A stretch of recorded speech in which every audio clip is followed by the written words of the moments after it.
में जो कुछ भी है 1600 एडी का चार्टर एक्ट, 1726 का, 1773 का रेगुलेटिंग एक्ट, 1781 का एमेंडिंग एक्ट, 1784 का पिट्स इंडिया एक्ट। यदि संवैधानिक विकास की बात करें, संविधान एक दिन में तो नहीं बना ना, एक लंबी उपज है, बहुत लंबा समय लगा है।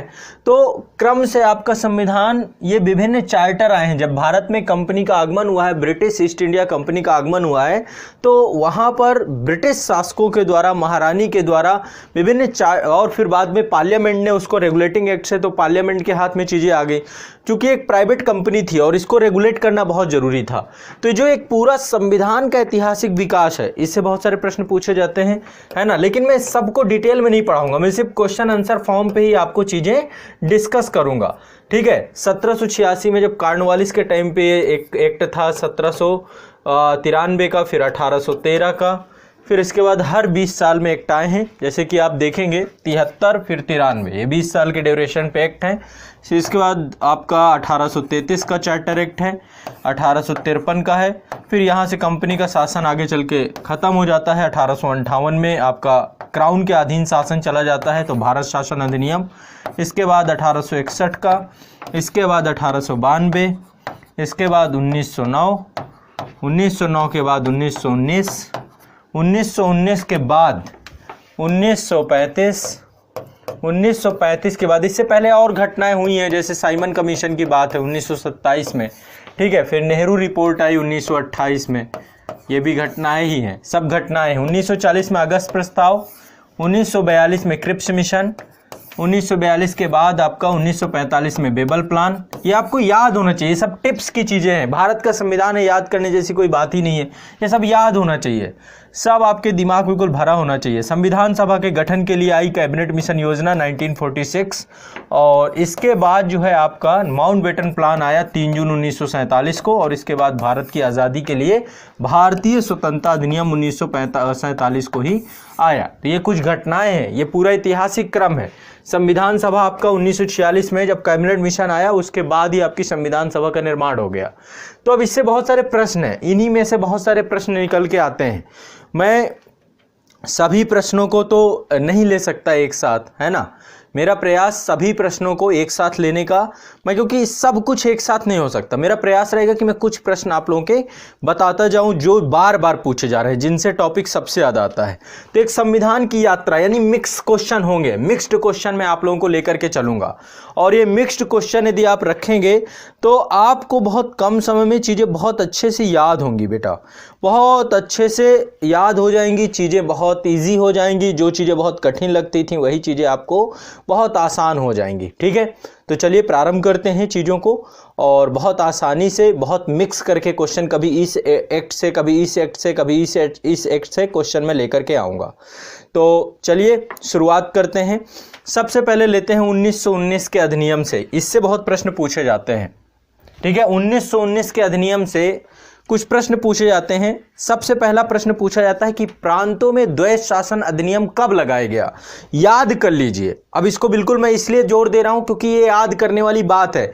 1919 के अधिनियम के द्वारा प्रांतों में द्वैध शासन अधिनियम लगा दिया गया। क्या लगा दिया गया? द्वैध शासन, है ना। विषयों को दो भागों में बांट दिया गया, हस्तांतरित और आरक्षित विषय, ठीक है। तो 1919 का अधिनियम, 1919 के अधिनियम को मॉन्टेस्क्यू-चेम्सफोर्ड अधिनियम भी कहते हैं, मॉन्टेस्क्यू-चेम्सफोर्ड सुधार भी कहते हैं। तो 1919 के अधिनियम में प्रांतों में द्वैध शासन लगा दिया गया। अब ये द्वैध शासन की बात है तो ये पहले प्रांतों में लगा द्वैध शासन, गवर्नर और वहां की विधान परिषद, द्वैध शासन, दोहरी सरकार, दोहरा शासन, ठीक है। अब यहां पे 1919 में तो प्रांतों में लगा, ये कहां पे लगा? प्रांतों में लगा। लेकिन 1935 में प्रांतों से हटा दिया गया, कारण एक, हमें अखिल भारतीय संघ बनाना था और प्रांतों को स्वायत्तता देनी थी, ठीक है। तो जो भारत शासन अधिनियम 1935 आया, उससे द्वैध शासन को प्रांतों से हटा करके, द्वैध शासन तो रहा लेकिन कहां लगा दिया गया? केंद्र में। 1935 के अधिनियम में प्रांतों में द्वैध शासन हटा दिया गया और कहां लगा दिया गया? केंद्र में, ठीक है। तो यह ध्यान रखना आपको, प्रांतों से द्वैध शासन हट गया, प्रांतों से द्वैध शासन हटा दिया गया, लगा दिया गया केंद्र में। 1919 में प्रांतों में द्वैध शासन, आपको ये याद रहना चाहिए, पहली चीज ये, ठीक है। तो केंद्र द्वारा प्रांतों को विधायनी शक्ति का हस्तांतरण 1919 के अधिनियम से जरूर किया गया, लेकिन डायरकी के माध्यम से, डाइसी की एक पुस्तक है, डाइसी का थॉट है ये, डाइसी एक थिंकर है, उन्हीं के द्वारा ही ये डायरकी उनकी जो पुस्तक है उसी से कॉन्सेप्ट आया है दोहरे शासन का। तो विधायनी शक्ति का हस्तांतरण केंद्र द्वारा प्रांतों को 1919 के अधिनियम से दे दिया गया, लेकिन फाइनली वहां पर द्वैध शासन लगा दिया गया। जो विषय थे, कानून बनाने की शक्तियां थी, उसको दो भागों में बांट दिया गया। पहला आरक्षित विषय जो गवर्नर की परमिशन से बनते थे, और दूसरा विधान परिषद। ठीक है, तो ये आपको याद रखना चाहिए, इससे क्वेश्चन बहुत पूछा जाता है। एक क्वेश्चन और पूछा जाता है, भारतीय विधान पालिका प्रथम बार द्विसदनीय कब बनाई गई? अब देखते हैं ना, अभी हमारी संसद है, इसके 2 सदन हैं, तो हमारी संसद के 2 सदन, ये कॉन्सेप्ट कब आया? पहले 2 सदनीय नहीं थी विधायिका, जो हमारी विधायिका है, जो हमारी विधायिका का नाम संसद है, ये 2 सदनीय कब बनाई गई? 1919 के अधिनियम से ही भारत की विधायिका को 2 सदनीय बनाई गई, ये भी आपको याद कर लेना है। 1919 के अधिनियम से ही भारत की विधायिका को 2 सदनीय बना दी गई। तो दिमाग में पहला आपको क्या याद करना है? 1919 के अधिनियम से ही प्रथम बार विधायिका को 2 सदनीय बना दी गई, ये भी आपको याद कर लेना है। ठीक, अब बात करते हैं, देखो मैंने कहा कि मैं मिक्स टाइप क्वेश्चन लेके चलूंगा ताकि आपका इंटरेस्ट बरकरार रहे, चीजों को बस उसी ढर्रे में नहीं पढ़ाना। ये कुछ नया प्रयोग है, नई शैली है, नए तरीके से पढ़ाने का प्रयास है, तो मैं चाहता हूं कि इसमें कुछ नया सीख के जाए आप, है ना, कुछ नया सीखे। 2 चीजें 3 ये याद कर लेना, द्वैध शासन याद हो जाना चाहिए हमेशा के लिए। प्रांतों में 1919 में और केंद्र में 1935 में। 1935 में प्रांतों को हटा दिया गया और विधायिका को द्विसदनीय 1919 के अधिनियम से बनाया गया। अब बात करते हैं राष्ट्रपति की अध्यादेश पारित करने की शक्ति, यह कॉन्सेप्ट कब आया? यह भारत सरकार अधिनियम 1935 जब आया था, तब अध्यादेश की, देखो भारत सरकार अधिनियम 1935 जो है, या भारत शासन अधिनियम 1935 जो है, इससे बहुत सारी जो आपकी शक्तियां हैं संविधान में ली गई हैं। 1935 के अधिनियम से लगभग 224 अनुच्छेद भारतीय संविधान में लिए गए हैं। तो अध्यादेश, राष्ट्रपति जो अध्यादेश प्रख्यापित करते हैं, ये पावर पहले ही निहित थी 1935 के अधिनियम में। तो आपको पहला तो एक तो ये याद रहना चाहिए कि राष्ट्रपति की अध्यादेश निर्गत करने की शक्ति कहां से निहित थी? अध्यादेश की, ये आपकी निहित थी भारत शासन अधिनियम 1935 से। ठीक है, आगे बढ़ते हैं। एक क्वेश्चन ये आता है कि भारतीयों ने अपने देश के प्रशासन में कब से भाग लेना प्रारंभ किया? भारतीयों ने अपने देश के प्रशासन में कब से भाग लेना प्रारंभ किया, यानी कब से अंग्रेजों ने भारतीयों को भी प्रशासन में भाग देना प्रारंभ किया? तो इसका सही आंसर है 1833 का जो चार्टर एक्ट आया था, लॉर्ड विलियम बेंटिंक था इस समय, और इस समय ही 1833 के चार्टर एक्ट के माध्यम से ही बंगाल के गवर्नर जनरल को भारत का गवर्नर जनरल बना दिया गया। क्या किया गया? बंगाल के गवर्नर जनरल को भारत का गवर्नर जनरल बना दिया गया। तो भारत के लोग 1833 के भारत शासन अधिनियम या चार्टर एक्ट के माध्यम से, 1833 में चार्टर एक्ट आया था, 1833 के चार्टर एक्ट के माध्यम से क्या हुए? प्रशासन के सहभागी बन गए, ब्रिटिश प्रशासन के, लेकिन बहुत सीमित स्तर पर इसको किया गया। तो एक तो आपको यह भी याद रखना है कि 1800 भारतवासियों को अपने देश में प्रशासन में हिस्सा लेना किसने संभव बनाया? 1833 के अधिनियम ने। अब आगे बढ़ते हैं। अगला क्वेश्चन है आपका, अगला या मतलब फैक्ट है, तथ्य है। अभी एक एक तथ्य है, अपने दिमाग में बैठाते जाओ, बार बार इसको 1-2 बार और रिपीट करके सुनोगे, फिर आपकी सारी प्रॉब्लम सॉल्व हो जाएगी। अगला है संघीय व्यवस्था। आप देखते हैं ना, फेडरल सिस्टम, ये कब से आया? ये कब कॉन्सेप्ट में आया? ये संघीय व्यवस्था का विचार कब आया? और ये पूछे गए हैं क्वेश्चन आपके, आप देखेंगे एग्जामों में जितनी भी मैं टॉपिक की बात करूंगा ये सब पूछे गए हैं। संघीय व्यवस्था 1935 के अधिनियम से निकल के आया। संघीय व्यवस्था का विचार अंग्रेजों के द्वारा, ब्रिटिश प्रशासन के द्वारा भारत में 1935 का भारत शासन अधिनियम से लाया गया। तो संघीय व्यवस्था कब से आई? क्लियर? केंद्र में द्वैध शासन कब आया? 1935 के अधिनियम से। संघीय व्यवस्था कब आई? 1935 के अधिनियम से। अध्यादेश पारित करने की शक्ति कब मिली राष्ट्रपति को? 1935 के अधिनियम से। ठीक है, तो आपको ये याद रखना है। एक चीज और याद रखना है, अंग्रेजों ने सोचा था कि अखिल भारतीय महासंघ बनाएंगे जिसमें भारत के ब्रिटिश प्रांत सम्मिलित होंगे और देसी रियासतें सम्मिलित होंगी, है ना, और जो चीफ कमिश्नरी प्रांत हैं वो भी सम्मिलित होंगे। लेकिन देसी रियासतों ने अखिल भारतीय, ये 1935 के अधिनियम से ही अखिल भारतीय संघ बनाने की जो कॉन्सेप्ट था, इसमें देसी रियासतों ने मिलने से इंकार कर दिया, जिसके परिणाम स्वरूप अखिल भारतीय संघ की परिकल्पना नहीं बन पाई। भारत, देखो, भारत के संविधान ने भारत को भारत बनाया है। सरदार वल्लभ भाई पटेल की भूमिका है, उन्होंने भारत को भारत बनाया है। पहले तो ब्रिटिशर्स के द्वारा भारत को तोड़ के रखा गया था, कई भागों में भारत टूटा हुआ था, बहुत सारी रियासतें थी, 552 रियासत हमारे आजादी के दौरान थी। सरदार पटेल नहीं होते तो शायद ये भारत भारत नहीं हो पाता। भारत के बिस्मार्क इसीलिए उन्हें कहा जाता है। तो कहीं ना कहीं पे 1935 के अधिनियम में सोच आई थी कि हम पूरे भारत को एक कर दें और अखिल भारतीय संघ बना दें, लेकिन देसी रियासतों ने इससे मिलने में इंकार कर दिया, जिसके परिणाम स्वरूप आपका भारत भारत नहीं बन पाया, भारत संघ अखिल भारतीय संघ नहीं बन पाया। तो अखिल भारतीय संघ की कॉन्सेप्ट कब था? 1935 के अधिनियम को याद रखना है। 1935 के अधिनियम से ही अखिल भारतीय संघ की बात की गई थी। आगे बात करते हैं, जो देखिए 1935 के अधिनियम में ही शक्तियां, राज्य सूची, संघ सूची, समवर्ती सूची, ये सारे कॉन्सेप्ट आ चुके थे। ठीक है, लेकिन अवशेष शक्तियां किसके पास रहेंगी, अवशेष शक्तियां किस पे निहित होंगी, इसका कॉन्सेप्ट की बात जो थी ये कहां पर थी? तो 1935 के अधिनियम के द्वारा संघ में अवशेष शक्तियां किसको दी गई थी? अवशेष शक्तियां गवर्नर जनरल को दी गई थी। 1935 के अधिनियम के द्वारा जो अवशेष शक्तियां समझते हैं जिनका उल्लेख, जैसे अभी वर्तमान की बात करें, जो वर्तमान हमारा संविधान है 7वीं अनुसूची शक्तियों की बात करता है। 7वीं अनुसूची क्या करता है? 7वीं अनुसूची में संघ सूची, राज्य सूची, समवर्ती सूची की बात है। यह तो अभी के संविधान की बात है जो कि 26 जनवरी 1950 के बाद लागू हुआ। उसके पहले जब भारत शासन अधिनियम चल रहा था तो अभी क्या होता है, अवशेष शक्तियां वे शक्तियां होती है जो संघ सूची, समवर्ती सूची, और जैसे कि अभी 3-4 चीजें अभी निकल के आई हैं सामने, जैसे कि साइबर क्राइम। जब संविधान बन रहा था तब ये इंटरनेट जैसी कोई अवधारणा ही नहीं थी, तो कभी सोचा ही नहीं गया था कि साइबर क्राइम कोई बात होगी।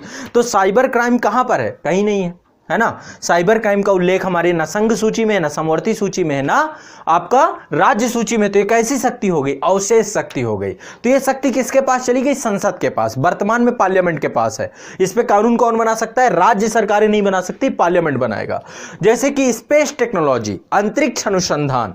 अंतरिक्ष अनुसंधान उस समय अवधारणा नहीं थी कि भाई स्पेस टेक्नोलॉजी टाइप की कोई चीज होगी। आने वाले समय में स्पेस भी आपका एक बहुत बड़ा रिसर्च सेंटर बन जाएगा।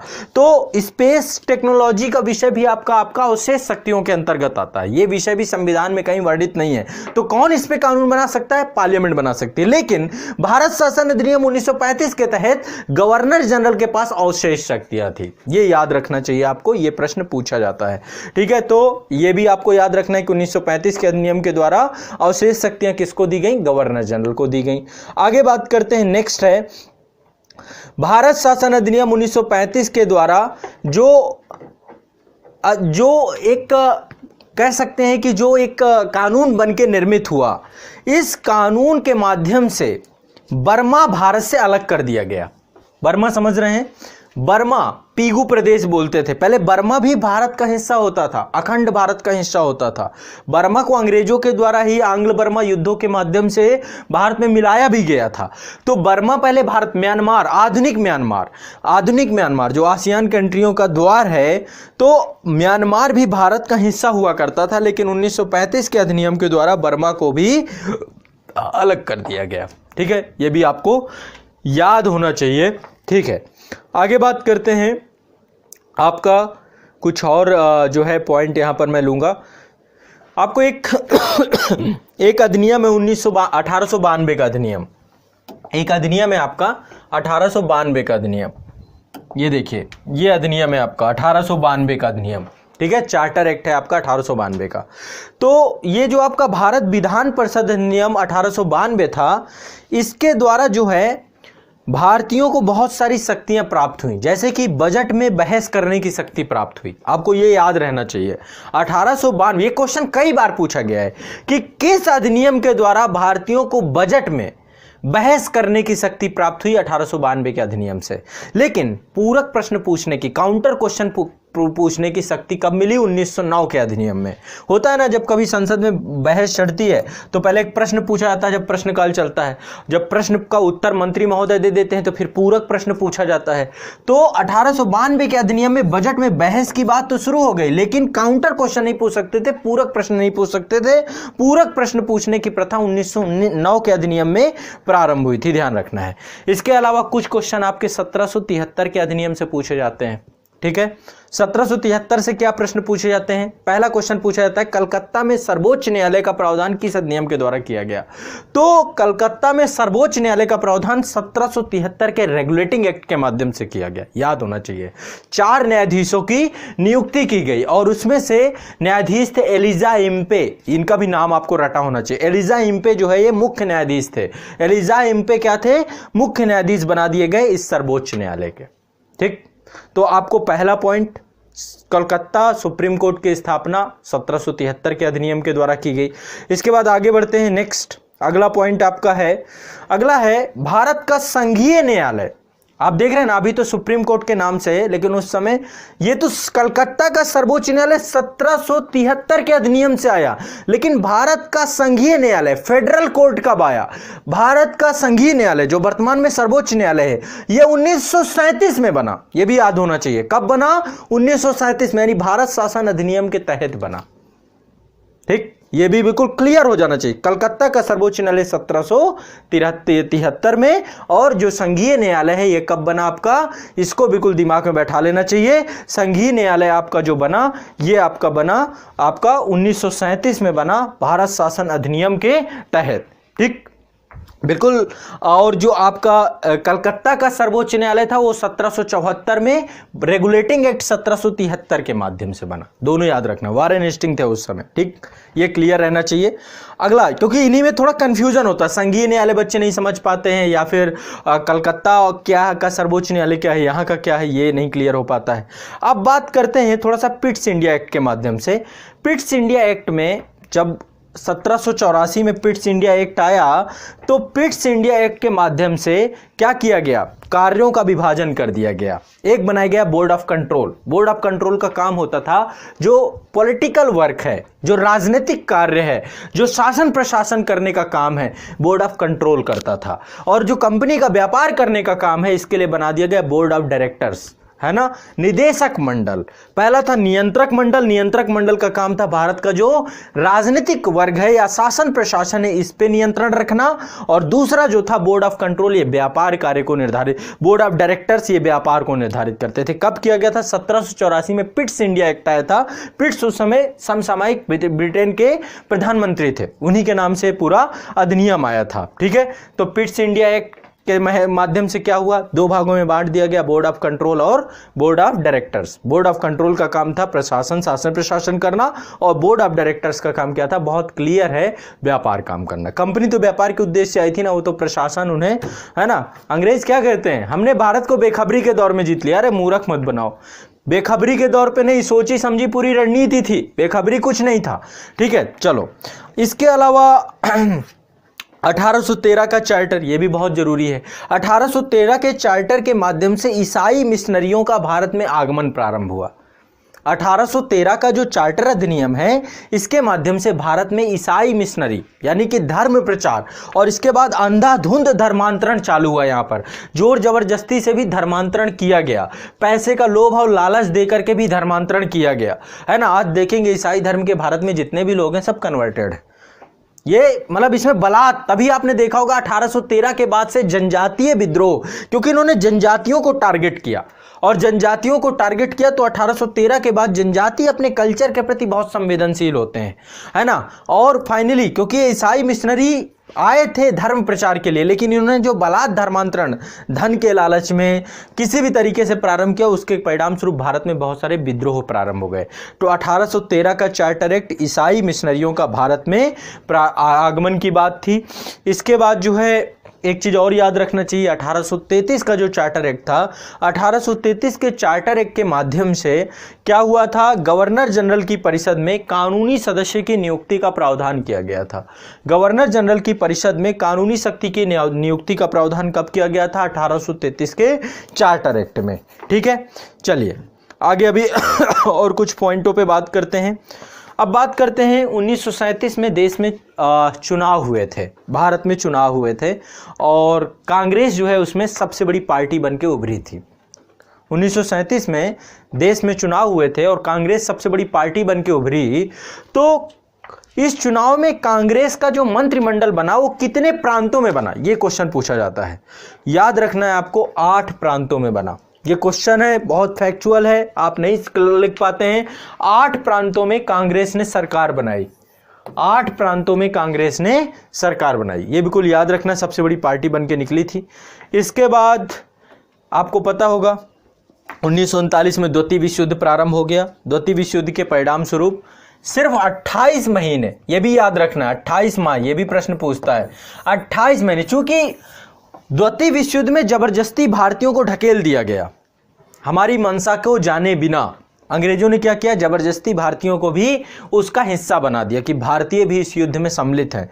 तो इसका विरोध करते हुए कांग्रेस ने क्या किया, इसका बहिष्कार किया और बहिष्कार के परिणाम स्वरूप उसने इन 8 मंत्रिमंडल से क्या किया, इस्तीफा दे दिया। यानी कि 28 माह की सरकार चली थी उस दौरान, 28 माह की सरकार के बाद इसने इस्तीफा दे दिया था और उसके बाद एक कह सकते हैं राजनीतिक गतिरोध प्रारंभ हो गया।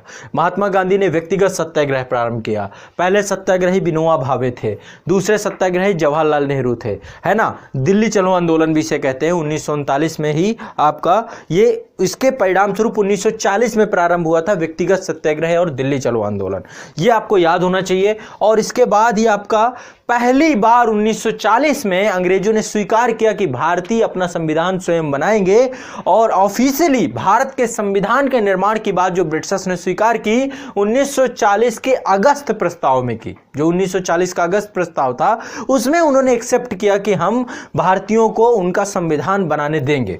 ये राइट किसने दिया, ये राइट जो है अंग्रेजों ने पहली बार। तो इससे भी प्रश्न पूछता है कि अंग्रेजों ने ऑफिशियली कब स्वीकार किया कि भारतीय अपना संविधान बनाएंगे। 1940 के अगस्त प्रस्ताव के माध्यम से। क्यों, मजबूरियां थी, वो चाहते थे कि भारत जो है उनके साथ द्वितीय विश्व युद्ध में सम्मिलित हो जाए और सम्मिलित होने के लिए बहुत सारे सिगूफे देते रहे, लेकिन भारत के जो राजनीतिक गतिरोध था वो खत्म नहीं हुआ। क्यों, क्योंकि हमें अब भारत की आज़ादी चाहिए थी। भारत के जितने भी स्वतंत्रता संग्राम सेनानी थे या कांग्रेस जो सबसे बड़ी संस्था थी वो भी आज़ादी की मतवाली हो चुकी थी, उसको भी आजादी के नीचे कुछ भी स्वीकार नहीं था।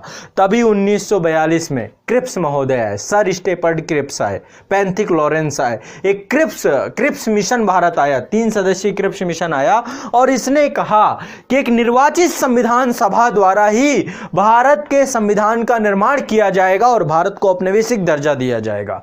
यह कब कहा गया, पहली बार जो स्वीकार इन्होंने किया कि एक निर्वाचित संविधान सभा ही भारत के संविधान का निर्माण करेगी, ये क्रिप्स मिशन में बात कही थी। ये भी याद रखना चाहिए आपको। महात्मा गांधी ने इसे रिजेक्ट कर दिया, पोस्ट डेटेड चेक बताया इसको, बोला, जवाहरलाल नेहरू ने बोला एक ऐसा बैंक जो अब रहेगा ही नहीं, आने वाले समय में बैंक ही खत्म हो जाएगा, ऐसा चेक का करेंगे क्या हम, है ना। उत्तर दिनांकित चेक बोल दिया महात्मा गांधी ने। तो फाइनली ये 1942 का जो आपका क्रिप्स मिशन आया था ये भी फेल हो गया, असफल हो गया, किसी ने स्वीकार नहीं किया, ना तो भारत की उस समय कांग्रेस पार्टी ने, ना मुस्लिम लीग ने जो दूसरी बड़ी पार्टी थी। ये भी आपको याद रखना चाहिए, ठीक है। एक अधिनियम था, आपको शायद याद हो, 1883 में एक अधिनियम आया था। 1885 में भारतीय राष्ट्रीय कांग्रेस की स्थापना हुई थी, है ना। पहली बैठक हुई थी 28 दिसंबर 1885 को। उससे पहले एक अधिनियम आया था इल्बर्ट बिल, आप लोगों को शायद पता हो। इल्बर्ट बिल क्या था, इल्बर्ट बिल था कि जो अदालतें थीं, अदालतों में जो डांडिक अधिकारिता थी, यानी जज जो होते थे वो वहाँ पर जो अंग्रेजों के मुकदमे थे वो भारतीय जज नहीं सुन सकता था।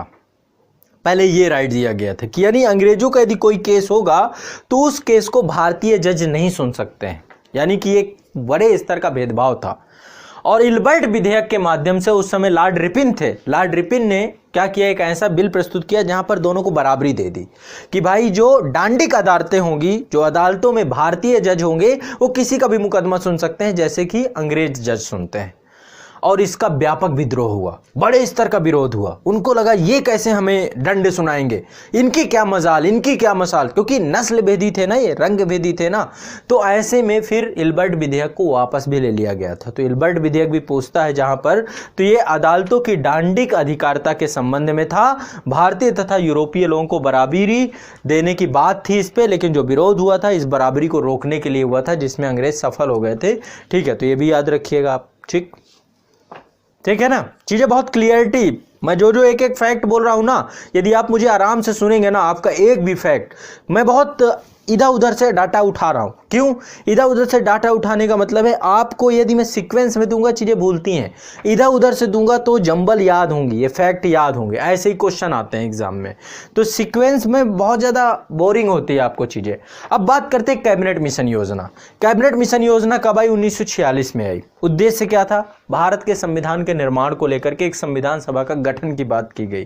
भारत के विभाजन को इसने भी स्वीकार नहीं किया और इसने कहा कि देश के 10 लाख की आबादी में एक सदस्य अप्रत्यक्ष तौर पर निर्वाचित किया जाएगा। आपको शायद पता हो, संविधान सभा के द्वारा जब संविधान का निर्माण हुआ तो पहली बैठक हुई 9 दिसंबर 1946 पहली बैठक। दूसरी डेट याद रखिएगा 11 दिसंबर 1946 दूसरी बैठक। तीसरी बैठक 13 दिसंबर 1946। दो दिन के अंतराल पे ये 3 बैठकें बिल्कुल याद रखनी है। पहली बैठक के अध्यक्ष थे सच्चिदानंद सिन्हा। ठीक है, पहली बैठक के अध्यक्ष थे सच्चिदानंद सिन्हा। दूसरी बैठक में स्थायी अध्यक्ष चुन लिए गए डॉक्टर राजेंद्र प्रसाद। और तीसरी बैठक जब 13 दिसंबर को हुई तो इसमें ऑब्जेक्टिव प्रपोजल आए, उद्देश्य प्रस्ताव आए, जो आगे चल के प्रस्तावना बन गए। तो 13 दिसंबर को जवाहरलाल नेहरू ने उद्देश्य प्रस्ताव प्रस्तुत किए, जो कि 22 जनवरी 1947 को पारित हो गए, है ना। उद्देश्य प्रस्ताव का क्या उद्देश्य था कि हम क्यों बैठे हैं सभी लोग, हम क्या संविधान बनाना चाहते हैं, हम अपने देश के नागरिकों को क्या देना चाहते हैं।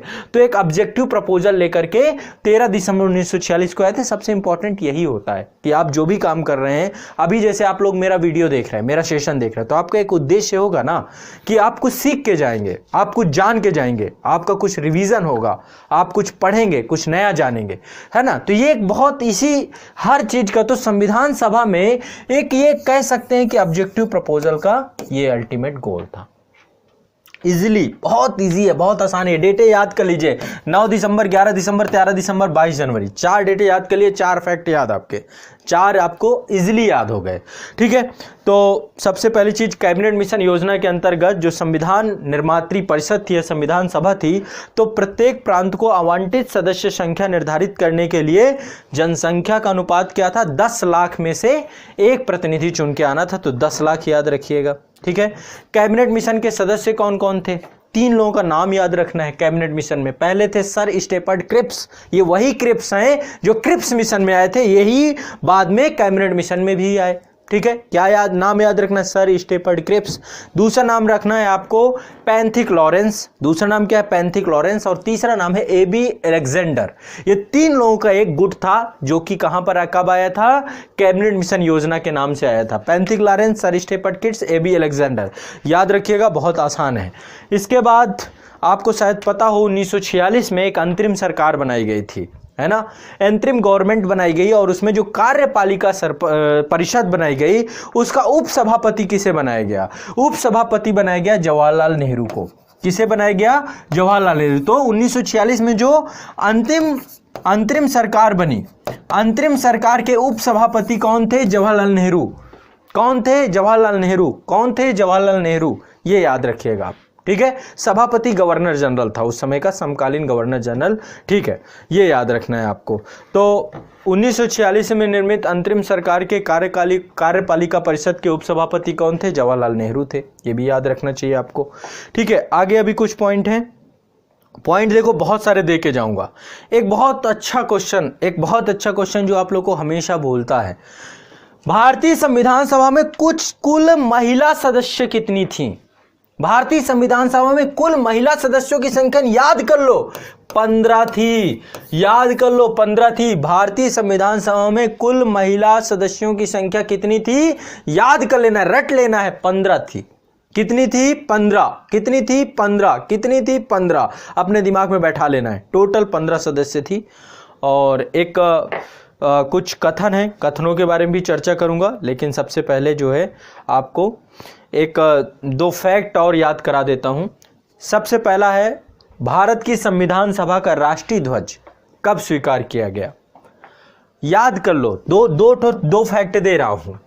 आपको पता है देश आज़ाद हुआ 15 अगस्त को, 15 अगस्त 1947 को देश आज़ाद हुआ। ठीक, एक डेट है आपकी 26 जनवरी 1950। ये दो डेट आपको याद है। ये डेट का उद्देश्य है भारत की स्वतंत्रता, हम आज़ाद हो गए। किससे? एक राजनीतिक गुलामी से आज़ाद हो गए। ठीक है, 26 जनवरी हमारा संविधान लगा जिसने हमें अधिकार दिए, है ना। यदि ये नहीं होता तो हम कुछ नहीं होते। आज इसी के कारण से आप लोग वोट दे रहे हैं, चुनाव कर रहे हैं, सब कुछ कर रहे हैं। आपके लीगल राइट है, मैं पढ़ा रहा हूँ, आप पढ़ रहे हैं। इसी संविधान ने हमें राइट दिया है। तो 15 अगस्त को क्या करना था? झंडा फहराना था। क्यों? देश आज़ाद हो रहा था, लाल किले के प्राचीर में। तो झंडा सबसे पहले कब स्वीकार किया गया? डेट याद कर लीजिए, 22 जुलाई को। 22 जुलाई 1947 को आपका झंडा एक्सेप्ट हो गया। भारत का जो झंडा है, ऑफिशियल झंडा, जिसमें 3 रंग हैं और एक अशोक चक्र है, वो कब आपका जो 3:2 रेशियो में है ना। इसका अनुपात ये है। इस अनुपात का जो हमारा तिरंगा है, तिरंगा कब स्वीकार किया गया? 22 जुलाई 1900। बिल्कुल याद रखना है, बहुत आसान है, बहुत ईजी है, इसमें कुछ भी टेंशन लेने की जरूरत नहीं है। और जो झंडा समिति के अध्यक्ष थे, ये भी याद रखना है, झंडा समिति के अध्यक्ष संविधान सभा के अध्यक्ष थे डॉक्टर राजेंद्र प्रसाद। झंडा समिति के अध्यक्ष भी आपके संविधान सभा के अध्यक्ष थे डॉक्टर राजेंद्र प्रसाद। ये फैक्ट भी आपको याद होना चाहिए। संविधान हमारा बन के कब तैयार हुआ था? ये डेट सबको याद है ना। संविधान दिवस के रूप में 2015 से सरकार मनाती है इसे। 26 नवंबर 1949 को संविधान बन गया और आंशिक रूप से प्रभावी भी हो गया। कुछ आर्टिकल जो है आपके 26 नवंबर 1949 को ही आपके लग गए थे और लागू आपको पता ही है 26 जनवरी 1950 को हुआ था। ठीक है, आगे जो है एक दो पॉइंट और याद रखिए। संविधान को 26 जनवरी के दिन लागू करने का निर्णय किया गया। कारण क्यों 26 जनवरी को भारत के संविधान को लागू करने की बात की गई? क्यों 26 जनवरी को हमारे देश का संविधान लागू हुआ? क्यों? क्योंकि इसी दिन 26 जनवरी 1930, ये याद रखिए, आज़ादी की लड़ाई की घटना, 26 जनवरी 1930 को पूर्ण स्वतंत्रता दिवस मनाया गया। पूर्ण स्वतंत्रता दिवस। और इस दिन को ऐतिहासिक बनाने के लिए भारत का संविधान इस तिथि को ही लागू किया गया, जबकि हमारा संविधान बन के कब तैयार हो गया था? इस डेट को बन के तैयार हो गया था। पूर्ण स्वतंत्रता दिवस, उसी दिन से भारत की आज़ादी का एक झंडा बुलंद हुआ। तो ये आपको याद रखना चाहिए, है ना। ये आपको याद रखना चाहिए। आगे एक दो क्वेश्चन और आप लोगों के जो फैक्चुअल हैं, फैक्चुअल ध्यान रखेंगे। हमारे संविधान के जो जनक हैं, संविधान बनाने में जिन्होंने सबसे बड़ी भूमिका अदा की, जो हमारे प्रारूप समिति के अध्यक्ष थे डॉक्टर बी आर अम्बेडकर, ये कहाँ से चुन के आए? इनका निर्वाचन कहाँ से हुआ? ये भी प्रश्न पूछता है परीक्षाओं में। तो इनका निर्वाचन हुआ आपका, ये बिल्कुल याद रखना चाहिए, बम्बई प्रेसिडेंसी से चुन के आए। कहाँ से चुन के आए? बम्बई प्रेसिडेंसी से doctor B are Ambedkar ji का निर्वाचन हुआ। ये याद रखना है आपको। ठीक है, और doctor B are Ambedkar ji का जन्म कब हुआ था? 2 डेट याद रखनी है। देश के पहले कानून मंत्री भी हैं। एक डेट आपको याद रखनी है, ये बहुत क्लियर है। एक डेट ये याद रखनी है, 1891 में इनका जन्म हुआ था और 1956 में इनका परिनिर्वाण हुआ था। ठीक है, ये आपको याद रखना है। निर्वाण दिवस क्या है? 1956। ये क्या है? 1891 में इनका जन्म दिवस। तो बहुत कम उम्र में देश को बहुत कुछ दे के चले गए। आज बाबा साहब नहीं होते तो शायद जिन अधिकारों को लेकर के हम इतना अपने देश के संविधान की इतनी प्रशंसा करते हैं, संभवतः नहीं कर पाते। ठीक है, अब एक और आपसे एक दो चीज़ें और आपको बताएंगे। भारत का जो राजकीय चिन्ह था वो कब अडॉप्ट किया गया? अशोक स्तंभ जो आप देखते हैं वो कब अडॉप्ट किया गया? उसको कब अडॉप्ट किया गया? ये भी आपको पता होना चाहिए। मैंने यहाँ पर झंडे की बात की। झंडा चूंकि 15 अगस्त को फहराना था तो 22 जुलाई 1947 को अडॉप्ट किया गया। 26 जनवरी को 2 काम करने थे। पहला तो हमें जनगण मन गाना था। जनगण मन हमारा राष्ट्रीय गीत है, ये याद रखना। ये कब अडॉप्ट हुआ? 24 जनवरी को। 24 जनवरी 1950 को देश का राष्ट्रीय गीत अडॉप्ट किया गया। क्यों? हमें गाना था, गणतंत्र दिवस में इसको गाना था और 22 जुलाई को झंडे को फहराना था, तो इसको 15 अगस्त वाले दिन झंडा फहराना था, तो 22 जुलाई को इसको अडॉप्ट किया गया। और 24 जनवरी 1950 को चूंकि हमें राष्ट्रीय गीत गाना था, तो हमने 26 जनवरी से पहले इसको अडॉप्ट कर लिया। लेकिन देश का जो हमारा स्तंभ था, जो हमारा राजकीय चिन्ह है, अशोक की लाट है, इसको कब हमने अडॉप्ट किया?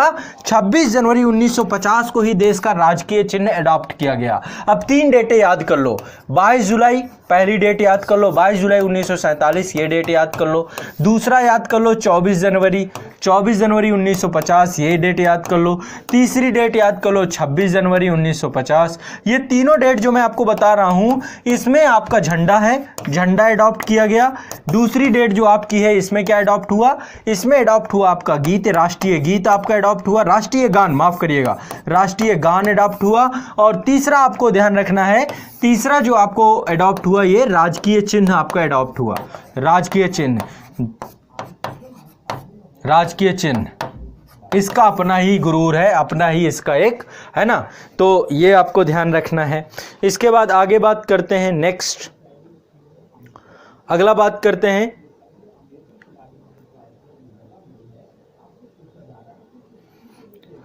हाँ कुछ बात कर लेते हैं यहां पर कि क्या कहां से लिया गया है। संविधान में बहुत सारे प्रावधान है ना, तो ये अभी इस पे भी डिस्कस करेंगे क्या कहां से लिया गया है।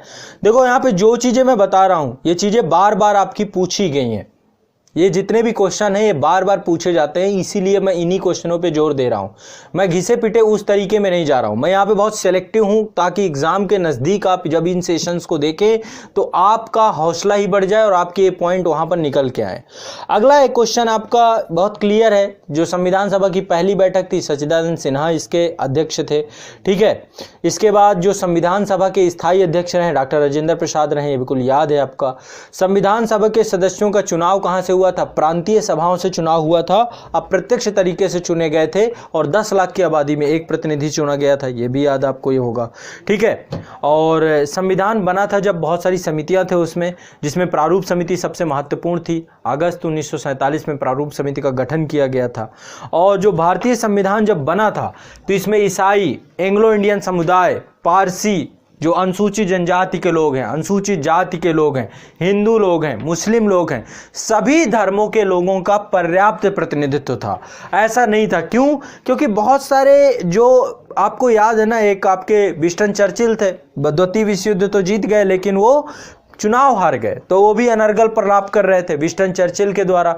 उसी समय बहुत सारे, उस समय के जो बहुत सारे थिंकर थे, ब्रिटिश थिंकर थे, उन्होंने भी बहुत सारी बातें कही। जैसे उन्होंने कहा, एक ऑस्टिन महोदय का आपने नाम सुना होगा, ऑस्टिन महोदय ने कहा संविधान सभा कांग्रेस थी और कांग्रेस भारत था, ये उन्होंने कहा। तो ये कथन किसका है? ये कथन था ऑस्टिन का, ठीक है, क्योंकि कांग्रेस बहुत बड़ा मंच था उस दौरान, कांग्रेस उस समय बहुत बड़ा मंच था आज़ादी के दौरान। तो ऑस्टिन महोदय का, ग्रेविन ऑस्टिन का नाम आपने सुना होगा, जिन्होंने सहकारी संघवाद की अवधारणा पर बल दिया है, उन्हीं का ये कथन है। उन्होंने ही कहा संविधान सभा कांग्रेस थी और कांग्रेस ही भारत था, ये कथन ग्रेविन ऑस्टिन का है। एक कथन और है आइवर जेनिंग्स का, इन्होंने कहा है, इनका एक कथन है, ध्यान रखिएगा, इसको ध्यान से सुनिएगा, काफ़ी बड़ा कथन है इनका। इन्होंने कहा, अपनी राष्ट्रवादी प्रतिक्रिया में भारतीय संविधान के निर्माताओं ने अल्पसंख्यकों के हितों तथा भावनाओं के महत्व को कम करके आंका। ये सब अनर्गल प्रलाप है उस दौरान, क्योंकि हमारे संविधान सभा में सभी वर्गों का इसका उत्तर दिया गया था बकायदा। संविधान सभा में डॉक्टर राजेंद्र प्रसाद जी ने स्पेशल सेशन और ज्वाइंट सेशन करके माध्यम से पूरा का पूरा एक विवरण दिया था कि हमारे संविधान सभा में कितने सदस्य किस वर्ग से आते हैं। लेकिन ब्रिटिश में चूंकि उनकी एक इतना बड़ा साम्राज्य उनके हाथ से निकल रहा था, तो ऐसे में जरूरी है कि अनर्गल प्रलाप तो होंगे। तो आइवर जेनिंग्स ने क्या कहा? आइवर जेनिंग्स ने कहा कि अपनी राष्ट्रवादी प्रक्रियाओं में भारतीय संविधान के निर्माताओं ने, यानी संविधान सभा ने, अल्पसंख्यक के हितों को तथा भावनाओं के महत्व को कम करके आंका। तो ये उनकी एक फ्रस्ट्रेशन थी जो ऐसे कथनों से निकली है। ये कथन पूछा जाए तो ये कथन किसका है? आइवर जेनिंग्स का है, ये आपको याद रखना चाहिए। और उसी दौरान विंस्टन चर्चिल का भी एक लेख छपा था लंदन टाइम्स में, उसमें भी उन्होंने लिखा था कि भारत में जो है जो संविधान सभा है वो हिंदू धर्म का प्रतिनिधित्व करती है, उसमें अदर धर्म के लोग ही नहीं है। ऐसे बहुत सारे प्रलाप हुए थे, अनर्गल प्रलाप किए गए थे। बाद में जो है उसका रिप्लाई भी संविधान सभा के द्वारा दिया गया था। ठीक है, चूंकि आप देखिए संविधान सभा में जो हमारा संविधान बना ना, उसमें कोई ऐसा वर्ग है ही नहीं जिसके हितों का संरक्षण ना किया गया हो। सभी के हितों का बराबर संरक्षण किया गया है। फंडामेंटल राइट तक में धार्मिक स्वतंत्रता का अधिकार और अल्पसंख्यकों के लिए उनकी शिक्षा और संस्कृति का अधिकार बाकायदा फंडामेंटल राइट बना दिया गया। ये विश्व के अन्य संविधानों में आपको बहुत कम मिलेगा, है ना। तो हमारे देश के संविधान में बराबरी दी गई, बराबर का दर्जा दिया गया। अब मुद्दा बस वही है कि इस मशीनरी को सही तरीके से इंप्लीमेंट करा पाए तो सब कुछ हो पाएगा। मुद्दा यही कि इसको जो चलाने वाले हैं, डॉक्टर BR अम्बेडकर जी ने कहा था, बाबा साहब ने बोला था कि चाहे हम जितना बेहतर से बेहतर संविधान बना दें, लेकिन जब तक इसको चलाने वाले लोग अच्छे नहीं आएंगे तब तक कोई फायदा नहीं है। और इस चलाने वाले लोग कौन लेकर आता है? जनता जनार्दन। आप लोगों की कृपा होती है तभी लोग उस गद्दी पे जाके बैठते हैं जो इस संविधान की मशीनरी को चलाते हैं। आप लोग यदि अच्छे लोगों को चुन के भेजेंगे, अब अच्छे लोग चुन के आते नहीं है। क्यों? पैसा, रुतबा, दुनिया भर की चीज़ें चलती हैं। वो धीरे धीरे जब एजुकेटेड सोसाइटी का जन्म होगा ना, धीरे धीरे चीज़ें बदल रही हैं। अब बदलाव हो रहा है, लोग जो है क्वेश्चंस पूछने लग गए हैं। ठीक है, एक और आपको कथन याद रखना चाहिए। महात्मा गांधी ने कहा कि जैसे ही देश की स्वतंत्रता हो जाए, देश की स्वतंत्रता के बाद, देश जब आज़ाद हो जाए, आज़ाद के बाद भारतीय राष्ट्रीय कांग्रेस को भंग कर देना चाहिए। ऐसी कोई संस्था होनी नहीं चाहिए। तो एक राजनीतिक दल के रूप में भारतीय राष्ट्रीय कांग्रेस को भंग करने की बात किसने कही थी? महात्मा गांधी ने। क्यों? महात्मा गांधी नहीं चाहते थे कभी भी आज़ादी का श्रेय कोई पर्टिकुलर एक संस्था लूटे आज़ादी में, क्योंकि सबका रक्त बहा है, सबने इस देश के लिए कुर्बानियां दी हैं, चाहे वो कोई भी पार्टी रही हो। अब चूंकि भारतीय राष्ट्रीय कांग्रेस एक बड़ा दल था, बड़ा घटक था, तो महात्मा गांधी ये चाहते थे कि कांग्रेस रहे ही ना। तो ये भी कथन आपको याद रखना है, ये भी आपको बहुत इंपॉर्टेंट कथन है। कथन क्या है? भारत की स्वतंत्रता के बाद भारतीय राष्ट्रीय कांग्रेस को एक राजनीतिक दल के रूप में भंग कर दिया जाना चाहिए। सुझाव किसने दिया था? महात्मा गांधी के जी के द्वारा दिया था, याद रखना है। इसके बाद जो है एक और जो है कुछ महत्वपूर्ण क्वेश्चन है, एक दो क्वेश्चन और देख लेते हैं।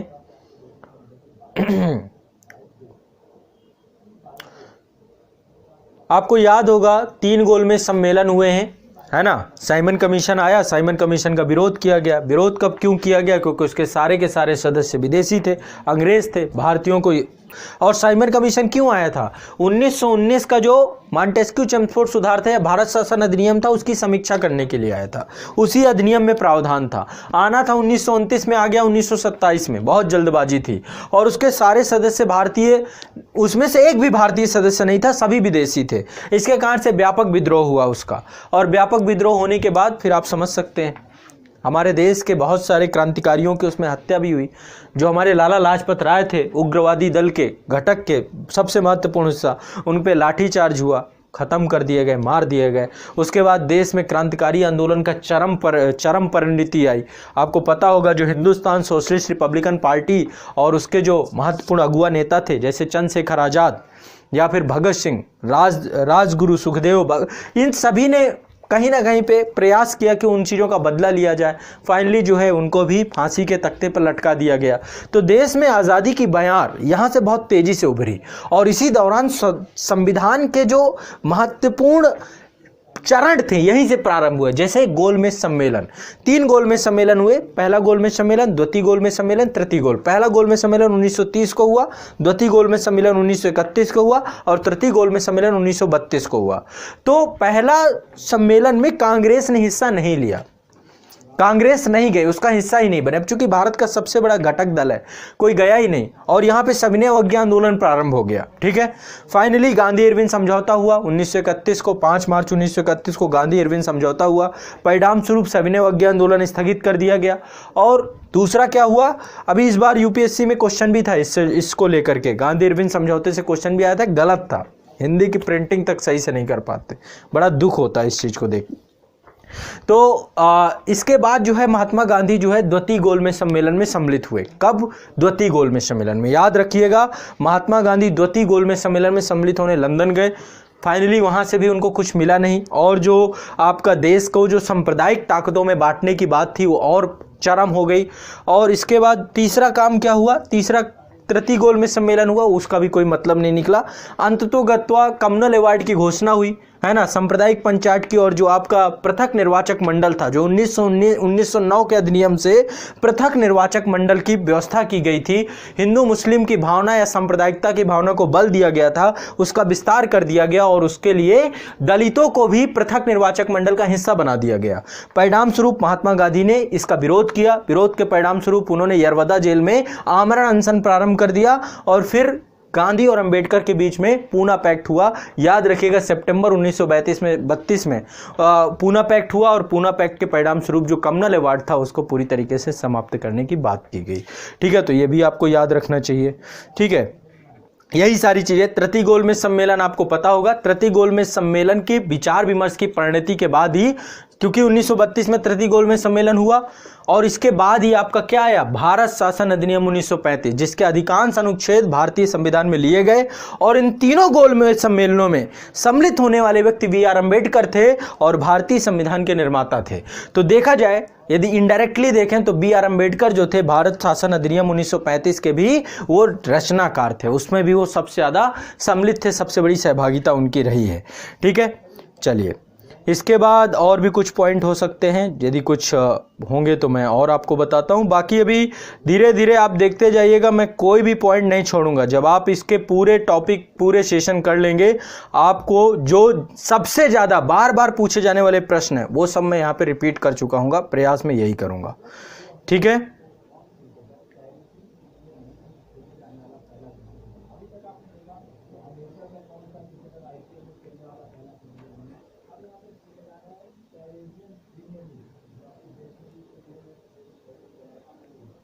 चलिए, इसके अलावा एक दो चीज़ें और देख लेते हैं। संविधान बनने में समय कितना लगा?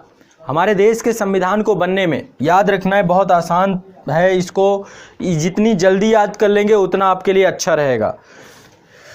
3 वर्ष में 12 दिन कम, 3 वर्ष में 12 दिन कम। ठीक है, ये याद कर सकते हो। या फिर दूसरा तरीका है 2, 11, 18, 2 वर्ष 11 माह 18 दिन, या 3 वर्ष में 12 दिन कम। जो तरीका सही लगे वही ज़्यादा अच्छा है। बढ़ते हुए क्रम में 2, 11, 18। ठीक है, तो 3 वर्ष में 12 दिन कम, या तो ये याद कर सकते हो या तो ये याद कर सकते हो, जो आपको लगे कि हाँ भाई ये ठीक है। इसके बाद जो है, भारतीय संविधान को बनाने के लिए संविधान सभा के कुल 12 अधिवेशन हुए थे। याद रखना है, भारतीय संविधान को बनाने के लिए संविधान सभा के कुल कितने अधिवेशन हुए? 12 अधिवेशन हुए। ठीक है, कितने अधिवेशन हुए? 12 अधिवेशन हुए। भारतीय संविधान सभा का स्थायी अध्यक्ष राजेंद्र प्रसाद थे।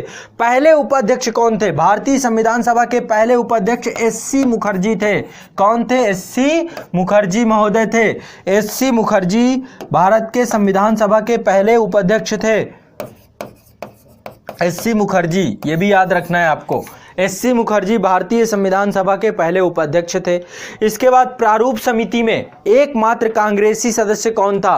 प्रारूप समिति में एकमात्र कांग्रेसी सदस्य के.एम. मुंशी महोदय थे। के.एम. मुंशी जो है प्रारूप समिति में एकमात्र कांग्रेसी सदस्य के तौर पे थे। इसके बाद जो है राजस्थान रियासतों का प्रतिनिधित्व करने वाले संविधान सभा के सदस्य कौन थे? वी.टी. कृष्णामाचारी, ये भी याद रखना है आपको। राजस्थान राज्य की रियासतों का प्रतिनिधित्व करने वाले संविधान सभा के सदस्य का नाम था वी.टी. कृष्णामाचारी, ये भी क्वेश्चन पूछ सकता है। इसके अलावा संघ संविधान सभा के अध्यक्ष कौन थे? संघ संविधान समिति के अध्यक्ष कौन थे? संघ संविधान समिति के अध्यक्ष कौन थे? जवाहरलाल नेहरू। संघ संविधान समिति के अध्यक्ष कौन थे? जवाहरलाल नेहरू। ये क्वेश्चन कई बार रिपीट हुआ है।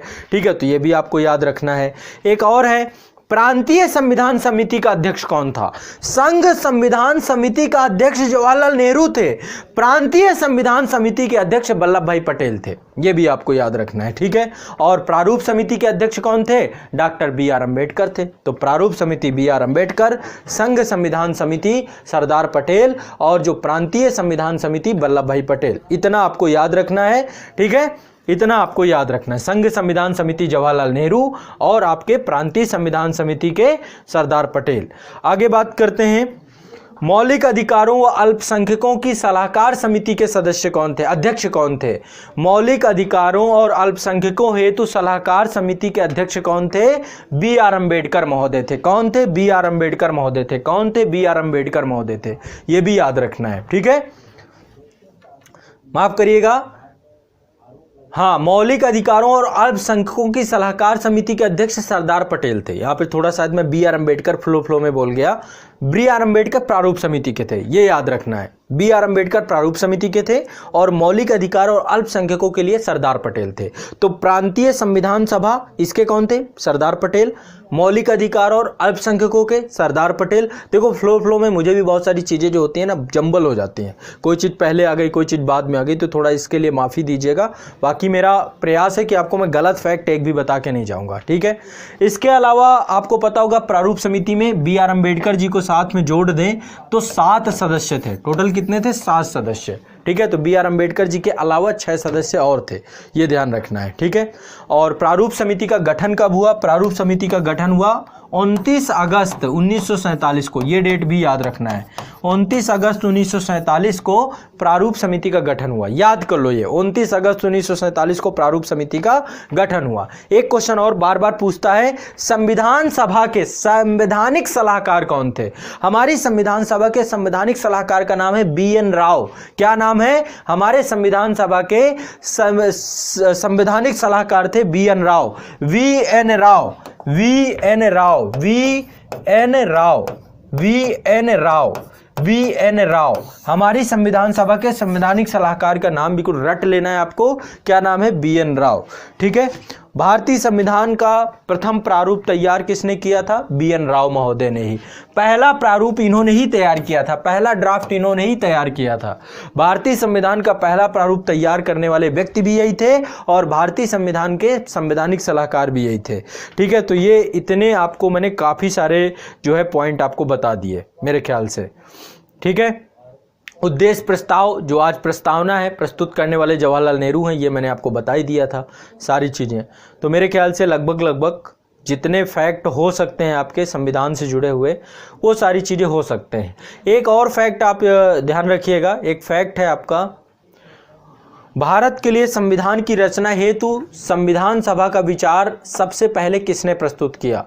ठीक है, भारत के लिए संविधान की रचना हेतु संविधान सभा का विचार सर्वप्रथम 1934 में स्वराज्य पार्टी के द्वारा प्रस्तुत किया गया। ठीक है, यह भी आपको याद रखना है। स्वराज्य पार्टी के द्वारा 1934 में संविधान सभा की बात की गई थी। 1934 में स्वराज्य पार्टी के द्वारा सबसे पहले संविधान, हमारे संविधान में अनुच्छेदों की गिनती की बात होती है।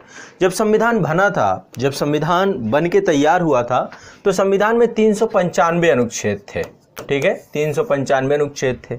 अभी आप किताबें पढ़िए, लक्ष्मीकांत की पढ़िए या कोई आप मैनुअल पढ़िए, कुछ भी पढ़िए, तो आपको लिखा मिलेगा कि 450 आर्टिकल हैं, कहीं पर 467 आर्टिकल हैं, कहीं पर 470 आर्टिकल हैं, ऐसा पढ़ने को मिलता है। ये गलत है, इतने कोई आर्टिकल नहीं है। ये हो सकता है संख्या के आधार पे ये लिखते हों, ये हो सकता है संख्या के आधार पे लिखते हों। मूल संविधान में 395 आर्टिकल थे, वर्तमान संविधान में भी 395 ही अंतिम आर्टिकल है। जो हमारा मौजूदा संविधान है, इसका भी अंतिम आर्टिकल 395 है। कोई यदि कहता है कि 450 है, 467 है, 470 है, मैं उससे हमेशा एक ही प्रश्न पूछता हूं कि मुझे 396 आर्टिकल के बारे में बताओ। वो नहीं बता पाएगा क्योंकि ऐसा कोई आर्टिकल है ही नहीं। तो आर्टिकल आज भी 395 है, लेकिन संविधान समय के साथ संशोधित होता गया और बहुत सारे अनुच्छेद जुड़ते गए, बहुत सारे भाग जुड़ते गए, है ना। आपने देखा 9A एक भाग जुड़ा, अब 9A में अनुच्छेद 243 है। अब 243 तो बहुत बड़ा है ना। देखेंगे ABCD Z तक है, ZT तक जा करके फिर वो 9A 9B भाग 9, 9A 9B भी है ना, ये नए भाग हैं। इसी तरीके से 14A एक भाग जुड़ा, इसी तरीके से 4A एक भाग जुड़ा और आर्टिकल 51A जुड़ गया। तो ऐसे बहुत सारे आर्टिकल्स हैं जो मतलब कि कह सकते हैं कि जुड़े हैं। और जुड़ने के परिणाम स्वरूप संख्या के आधार पर काउंट करोगे तो 470 कह दो, 475 कर दो, लेकिन तकनीकी तौर पे गलत है। ऐसा कहीं भी पढ़ते हैं तो ये आपको काउंटिंग याद नहीं रखनी है। आपके संविधान के अनुच्छेद 395 थे और आज भी वर्तमान में अंतिम अनुच्छेद आपका 395 है। ये आपको बहुत क्लियरिटी होनी चाहिए इस चीज को लेकर के। ये तो पहली बात हो गई अनुच्छेद को लेकर के, ये बिल्कुल क्लियर होना चाहिए। अभी मैं आपको महत्वपूर्ण अनुच्छेद आज याद कराने वाला हूं। आज आप लोगों के लिए संविधान बहुत आसान हो जाएगा आज के सेशन के बाद, क्योंकि कई सारे आर्टिकल आप याद कर ले जाओगे। मैं बस आपको पूछूंगा प्रश्न और फिर उसका आर्टिकल पूछूंगा, बस याद करते हैं, मुझे ध्यान से याद रखना है बस। तो आर्टिकल कुल कितने हैं? 395, 395। क्लियर, इसको लेकर कोई आपको कंफ्यूजन नहीं होना चाहिए, पहली चीज तो ये। दूसरी चीज बात ये करते हैं अनुसूचियों के बारे में। पहले तो हो गई अनुच्छेद के बारे में क्लियरिटी। 395 अनुच्छेद थे, 395 अनुच्छेद हैं। अनुसूचियां प्रारंभ में जब संविधान बना था तो 8 अनुसूचियां थीं, लेकिन समय के साथ संशोधन होते गया और अनुसूचियां जुड़ती गई। 9वीं अनुसूची भी जुड़ी, 11वीं अनुसूची भी जुड़ी, 10वीं अनुसूची भी जुड़ी, 12वीं अनुसूची भी जुड़ी। तो ये 4 अनुसूचियां और जुड़ गई, तो टोटल अनुसूचियों की संख्या वर्तमान में कितनी हो गई? 12। 9वीं अनुसूची भूमि सुधार कानूनों से जुड़ी हुई थी, ये पहला संविधान संशोधन हुआ था उसी के तहत जोड़ी गई। फिर इसके बाद 10वीं अनुसूची दल बदल अधिनियम के तहत जोड़ी गई, एंटी डिफेक्शन लॉ से के तहत जुड़ी। 11वीं अनुसूची जो आपकी जुड़ी है, आपकी कहां से जुड़ गई? 11वीं अनुसूची का जुड़ा हुआ आपका जो आपके स्थानीय प्रशासन है, 73वां संविधान संशोधन जो हुआ वो 11वीं अनुसूची से जुड़ गया। तो नगर पालिकाओं से जुड़ा हुआ 74वां ये भी स्थानीय स्वशासन से जुड़ा हुआ है शहरी निकायों के लिए। तो ये ग्रामीण गांव निकाय, जो ग्रामीण निकाय हैं या शहरी निकाय हैं, तो ये आपकी कुल 12 अनुसूचियां हो गई। ठीक है, तो अनुसूचियों की संख्या 12, अनुच्छेदों की संख्या 395। क्लियर? इतना क्लियर करते चलेंगे। भाग की बात करें तो मूल संविधान में टोटल 22 भाग थे। मूल संविधान में भागों की संख्या 22 थी। ठीक है, कितने भाग थे? 22 भाग थे। कुछ भाग निरसित हो गए, कुछ भाग नए जुड़ गए। जैसे कि मैंने आपको बताया 4A एक भाग जुड़ गया है ना, इसका अनुच्छेद 51A है। 9A,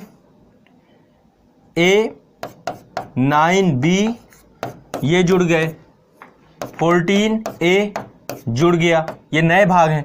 कुछ भाग निरसित हो गए, जैसे 7वां निरसित हो गया। तो कुछ जुड़े, कुछ निरसित हो गए, 22 थे। ठीक है, 22 में मान लो एक निरसित हो जाता है और कुछ जुड़ जाते हैं, तो ओवरऑल आप देखेंगे तो जो भागों की संख्या आप पाएंगे 25 भाग है, कहीं पे 26 भाग है, कहीं पे 24 भाग है। तो ओवरऑल देखा जाए तो 22वां ही अंतिम भाग है। बस ABCD वाले भी काउंट कर लेंगे तो आप जाके 25-26 की काउंटिंग निकालेंगे। तो इसमें भी कंफ्यूजन आपको नहीं होना चाहिए, लेकिन हाँ मूल संविधान में 22 भाग थे, आपको जानकारी होनी चाहिए। ठीक है, तो अनुसूचियों की बात करें तो कौन कौन सी अनुसूची जुड़ी हैं? 9वीं अनुसूची, 10वीं अनुसूची, 11वीं अनुसूची, 12वीं अनुसूची। अब इस सभी अनुसूचियों के बारे में पता होना चाहिए, बहुत आसान है। पहली अनुसूची आपके भारत के संघ राज्य क्षेत्रों के बारे में है। पहली अनुसूची किसकी बात करता है? भारत के संघ राज्य क्षेत्र और उनके नाम, यानी जो पहला संविधान का पहला भाग है पहले अनुसूची से जुड़ाव रखता है ना। भारत का हिस्सा कहाँ पे कितना है, किस राज्य के पास कितना क्षेत्रफल है, भारत के कौन कौन से राज्य हैं, ये सारी जानकारी आपको पहली अनुसूची में एक लिस्ट मिलेगी। उसमें भारत के सभी राज्यों के नाम लिखे होंगे और समय के साथ उसे संशोधित भी किया जाता है। आपका जो चौथा अनुच्छेद है उसके तहत उसको जुड़ाव रखा गया है। ठीक है, तो पहली चीज तो ये आपको पता होना चाहिए। दूसरी अनुसूची आपकी जुड़ी हुई है वेतन और भत्तों से जुड़ी हुई है। जो भारत का संचित निधि है उसमें जितने भी वेतन भत्ते पारित किए जाते हैं वो दूसरी अनुसूची से जुड़ाव रखते हैं। तीसरी अनुसूची शपथ और प्रतिज्ञान से जुड़ी हुई है ना। जितने भी आपके संसद सदस्य होते हैं, विधानसभा सदस्य होते हैं, नियंत्रक, महालेखा परीक्षक, जितने भी पद हैं, इनका जो शपथ होता है वो शपथ कहाँ लिखा गया है? 2 पदों को छोड़ दीजिए, राष्ट्रपति और राज्यपाल, इनकी शपथ के लिए तो अनुच्छेद बना दिए गए हैं। बाकी के शपथ के लिए एक तीसरी अनुसूची बना दी गई है। जब भी चुनाव लड़ते हैं तो नामांकन के दौरान एक शपथ लेनी होती है, यानी जीतने से पहले एक प्रत्याशी के तौर पर भी आपको शपथ लेनी होती है, उसका भी उल्लेख तीसरी अनुसूची में किया गया है। ठीक है, चौथी अनुसूची आपकी किससे जुड़ी हुई है? चौथी अनुसूची का जुड़ाव है राज्यसभा में सीटों के आवंटन को लेकर के। चौथी अनुसूची में राज्यसभा में सीटों के आवंटन से जुड़ाव है। याद करते जाओ चीजें, मेरे साथ लिखो मत। आज हम अपने दिमाग को अपने सोचो, इस पे विश्वास करो। आपके हाथ में एग्जाम में जब जाओगे तो कॉपी नहीं जाएगी, आपका दिमाग जाएगा। तो इस पे भरोसा करो, आप जो भी सुन रहे हो आपको याद हो रहा है। यदि ऐसा करते जाएंगे तो हमें चीज़ों भूलेंगे नहीं कुछ भी। अपने उस पे भरोसा करो, यही सब कुछ है, यही शक्ति है, यही हमारी मूल पावर ये है। तो जो मैं बोल रहा हूं उसे ये सोचो कि आपको याद होता जा रहा है। यदि ये विश्वास करने लग जाओगे धीरे धीरे ये आपको चीजें याद होनी चालू हो जाएंगी। जो साइकोलॉजिकल प्रॉब्लम है आपकी भूलने की वो खत्म हो जाएगी। तो इस पे भरोसा करो, जो भी सुनते हो ये याद रखता है, ठीक है। तो विश्वास करना शुरू करो। जो मैं बोलूं किताब कॉपी हटा के रख दो, बस सुनना है मेरी बातों को एक तरीके से। जो बोल के जा रहा हूं सुनना है बस, और कुछ नहीं। ये लिखने वाला मेथड अब खत्म कर दो। ये सेशन में, ये जो मैं स्पेशली सेशन आपके लिए ला रहा हूं, इन सेशन में केवल आपको सुनना है और मैं भी आके आपको वक्तव्य ही देके जाऊंगा और कुछ नहीं। आगे चर्चा करते हैं।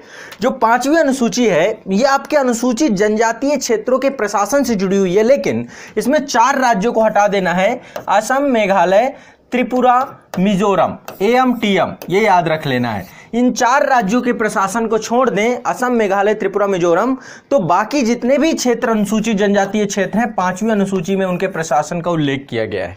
6वीं अनुसूची में AMTM, यही AMTM है, असम, मेघालय, त्रिपुरा, मिजोरम। याद रखना इसमें मणिपुर नहीं है, एम का मतलब मणिपुर नहीं। नॉर्थ ईस्ट के इन 4 स्टेटों का प्रशासन से जुड़ी हुई जानकारी 6ठी अनुसूची में दी गई है। 7वीं अनुसूची आपका भारत में जो संघ और राज्य, जो हमारा संघीय ढांचा है उसमें शक्तियों के विभाजन से जुड़ी हुई है। शक्तियों का विभाजन समझ रहे हैं, जो संघ सूची, राज्य सूची और समवर्ती सूची, उससे जुड़ाव रखा गया है। 8वीं अनुसूची भारत की जो ऑफिशियल लैंग्वेज हैं, जो 22 भाषाएं हैं, उन 22 भाषाओं को 8वीं अनुसूची में लिखा गया है ना। तो 8वीं अनुसूची, 8वीं शेड्यूल में आपकी क्या है, ऑफिशियल लैंग्वेज है।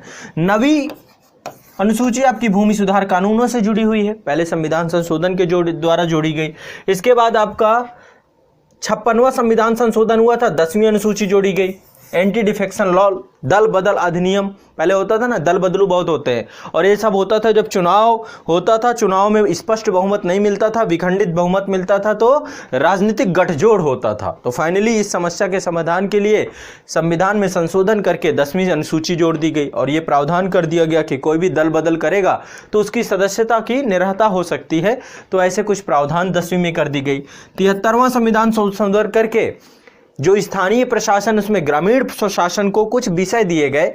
तो आपका जो है 11वीं अनुसूची जो है, 11वीं अनुसूची का जुड़ाव किससे है? 11वीं अनुसूची का जुड़ाव आपका वो है ग्रामीण स्वशासन के विषय इसमें लिखे गए, 21 विषय हैं इसमें, ठीक है।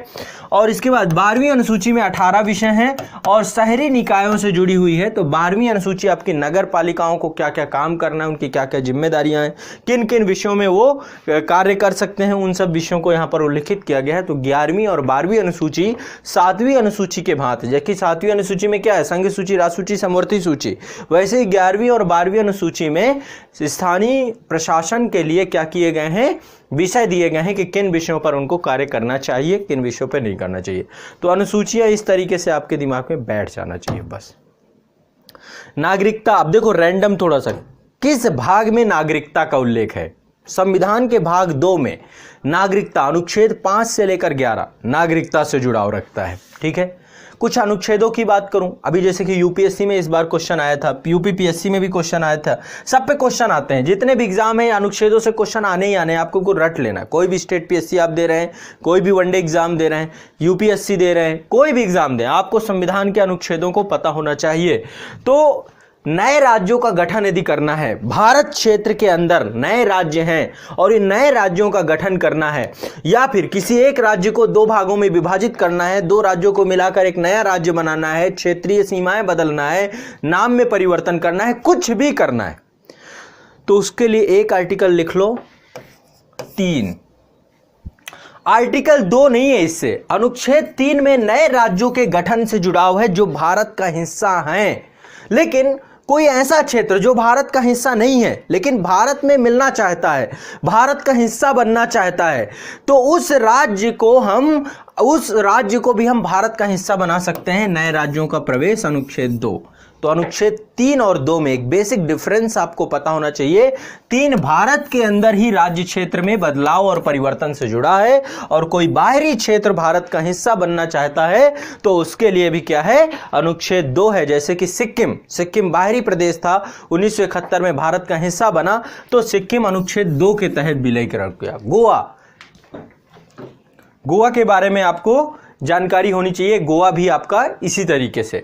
तो गोवा हो गया, सिक्किम हो गया, ये जितने भी क्षेत्र हैं, या फिर आपका फ्रांसीसी बस्तियां हो गई, है ना, फ्रांसीसी बस्तियां, पुदुचेरी वगैरह, तो जो भी बाहरी क्षेत्र आकर के भारत का हिस्सा बनना चाहेगा वो किस अनुच्छेद के तहत बनेगा, बिल्कुल क्लियरिटी के साथ याद रखना चाहिए आपको, बहुत आसान। बाहरी क्षेत्र के लिए अनुच्छेद 2 और भारत के अंदर के क्षेत्र के लिए अनुच्छेद 3, दोनों रट जाना चाहिए, बिल्कुल याद कर लो। आज के बाद किसी भी क्वेश्चन में आता है, भूलेंगे नहीं, कभी नहीं भूलेंगे, ठीक, क्लियर। ये चीज मैं नहीं चाहता कि आप लोग गड़बड़ करो किसी भी तरीके से।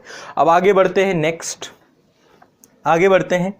अगला है आपका नागरिकता। आपको मैंने जैसा कि बताया भाग 2 में है, बिल्कुल रट लेना, सीए और एनआरसी का मुद्दा है, हो सकता है इससे क्वेश्चन पूछे। भाग 3 आपके फंडामेंटल राइट्स हैं, आर्टिकल 12 से लेकर आर्टिकल 35 तक। लेकिन आर्टिकल 12 से लेकर आर्टिकल 35 तक आपका फंडामेंटल राइट की बात आर्टिकल 12 से आर्टिकल 13 तक नहीं है। आप देखेंगे तो आर्टिकल 12 से लेकर आर्टिकल 35 ये नहीं है, आर्टिकल 12 अलग है, आर्टिकल 13 अलग है, लेकिन फंडामेंटल राइट आर्टिकल 34 से लेकर के 14 से लेकर आर्टिकल 32 तक है। इनका डायमीटर यहां तक है। समानता के अधिकार से प्रारंभ होता है और संवैधानिक उपचारों के अधिकार तक पहुंच जाता है। बिल्कुल क्लियर होना चाहिए, याद होना चाहिए आपको, ठीक है, बिल्कुल क्लियर होना चाहिए। आर्टिकल 14 से लेकर आर्टिकल 32 तक। आर्टिकल 12 क्या है, राज्य की परिभाषा क्या है, स्टेट के अंदर कौन आएगा, स्टेट की परिभाषा क्या है। आप लोग बोलते हैं ना राज्य राज्य राज्य, यहाँ पे राज्य में मैं नेशन स्टेट की बात कर रहा हूँ, राष्ट्र राज्य की बात कर रहा हूँ, भारत राष्ट्र की बात कर रहा हूँ, मैं उत्तर प्रदेश बिहार इसकी बात नहीं कर रहा हूँ। तो राज्य की परिभाषा क्या है, तो हमारे यहाँ की जो संसद है, पार्लियामेंट, वो राज्य है ना। जो राज्य सरकार है, जो केंद्र सरकार है, राज्य विधानमंडल है, सब राज्य का हिस्सा है। ये सब परिभाषित किया गया अनुच्छेद 12 में। और जितने भी राज्य की अथॉरिटी हैं, कर्मचारी हैं, यदि आप किसी पुलिस वाले के पास जा रहे हैं ना, तो वो भी राज्य सरकार का प्रतिनिधित्व कर रहा है, तो वो भी राज्य की अथॉरिटी है, राज्य की परिभाषा के अंतर्गत वो भी आता है। किसी रेलवे के कर्मचारी से बात कर रहे हैं तो वो भी राज्य ही है, वो भी राज्य है, क्योंकि वो रेलवे का रिप्रेजेंटेशन कर रहा है, भारत सरकार का उपक्रम है। तो राज्य की परिभाषा आपको पता होना चाहिए। जितने भी आपके डिपार्टमेंट्स हैं, जितने भी विभाग हैं, वो सारे आपके इसके अंतर्गत आते हैं। तो आगे बात चर्चा करते हैं। तो जैसा कि मैंने बताया, भाग 2 आपका नागरिकता है, ठीक है, भाग 3 आपका मौलिक अधिकार से जुड़ा हुआ है। इसके बाद मैंने आपको अनुच्छेद 12 के बारे में बताया कि अनुच्छेद 12 राज्य की परिभाषा से जुड़ाव रखता है ना, राज्य की परिभाषा से जुड़ाव रखता है आपका अनुच्छेद 12, और राज्य के अंतर्गत सब आते हैं, उसमें लिखा हुआ है। अनुच्छेद 13 ये कहता है कि कोई भी मौलिक अधिकारों को खत्म नहीं कर सकता है। यदि मौलिक अधिकारों को कोई भी कानून, संसद द्वारा बनाया गया कोई भी कानून मौलिक अधिकारों को खत्म करने का प्रयास करेगा तो वो कानून का प्रभाव ही खत्म हो जाएगा। इसी के अंतर्गत 2-3 सिद्धांत आते हैं, पृथक्करण का सिद्धांत, अनुच्छादन का सिद्धांत, यानी कि वो कानून जो मौलिक अधिकारों को समाप्त करने का प्रयास करेंगे, चाहे वो आज़ादी के पहले बने हो या आज़ादी के बाद पार्लियामेंट ने बनाए हो, वो खत्म हो जाएंगे, स्वतः समाप्त हो जाएंगे, स्वतः प्रवाहीन हो जाएंगे। और इसी के तहत एक जुडिशियल रिव्यू या न्यायिक पुनरावलोकन की शक्ति हमारे सुप्रीम कोर्ट को मिलती है, क्योंकि वो हमारे संविधान का गार्जियन है। तो आपको याद रखना चाहिए, ये आपके मौलिक अधिकारों का प्रोटेक्शन करता है। और इसी में विधि की भी परिभाषा दी गई कि कानून के अंतर्गत क्या क्या आएगा। तो विधि की परिभाषा अनुच्छेद 13, राज्य की परिभाषा अनुच्छेद 12, और मौलिक अधिकारों को खत्म नहीं किया जा सकता, इसका प्रावधान भी अनुच्छेद 13 के अंतर्गत ही किया गया है। बाकी फिर आर्टिकल 14 से लेकर 18 तक आपका समानता का अधिकार है, 19 से लेकर 22 तक आपका स्वतंत्रता का अधिकार है, 23-24 आपका शोषण के विरुद्ध अधिकार है, और आपका फिर आर्टिकल 25 से लेकर 28 तक धार्मिक स्वतंत्रता का अधिकार है। आर्टिकल 29-30 आपका शिक्षा, अल्पसंख्यकों के लिए शिक्षा और संस्कृति के प्रोटेक्शन के अधिकार की बात करता है। एक और फंडामेंटल राइट हुआ करता था, लेकिन 44वें संविधान संशोधन के बाद गायब हो गया। 44वें संविधान संशोधन के बाद एक फंडामेंटल राइट था जिसको खत्म कर दिया गया। एक और फंडामेंटल राइट था जो 44वें संविधान संशोधन के बाद समाप्त कर दिया गया, और इस फंडामेंटल राइट का नाम क्या था? इस मौलिक अधिकार का नाम था संपत्ति का अधिकार। आर्टिकल 31 संपत्ति के अधिकार से जुड़ाव रखता था, इसको खत्म करके रिप्लेस करके एक नया अनुच्छेद बना दिया गया 300A। ठीक है, किसी भी व्यक्ति को विधि के प्राधिकार के बिना उसकी संपत्ति से पृथक नहीं किया जा सकता, उसके संपत्ति से उसको अलग नहीं किया जा सकता। तो अनुच्छेद 300A आपका संपत्ति का अधिकार एक कानूनी राइट या विधिक राइट हो गया। फंडामेंटल राइट पहले हुआ करता था, लेकिन 44वें संविधान संशोधन ने इसे खत्म कर दिया। आर्टिकल 32 आपका संवैधानिक उपचारों का अधिकार है, जिसमें 5 प्रकार के रिटों की बात की गई है।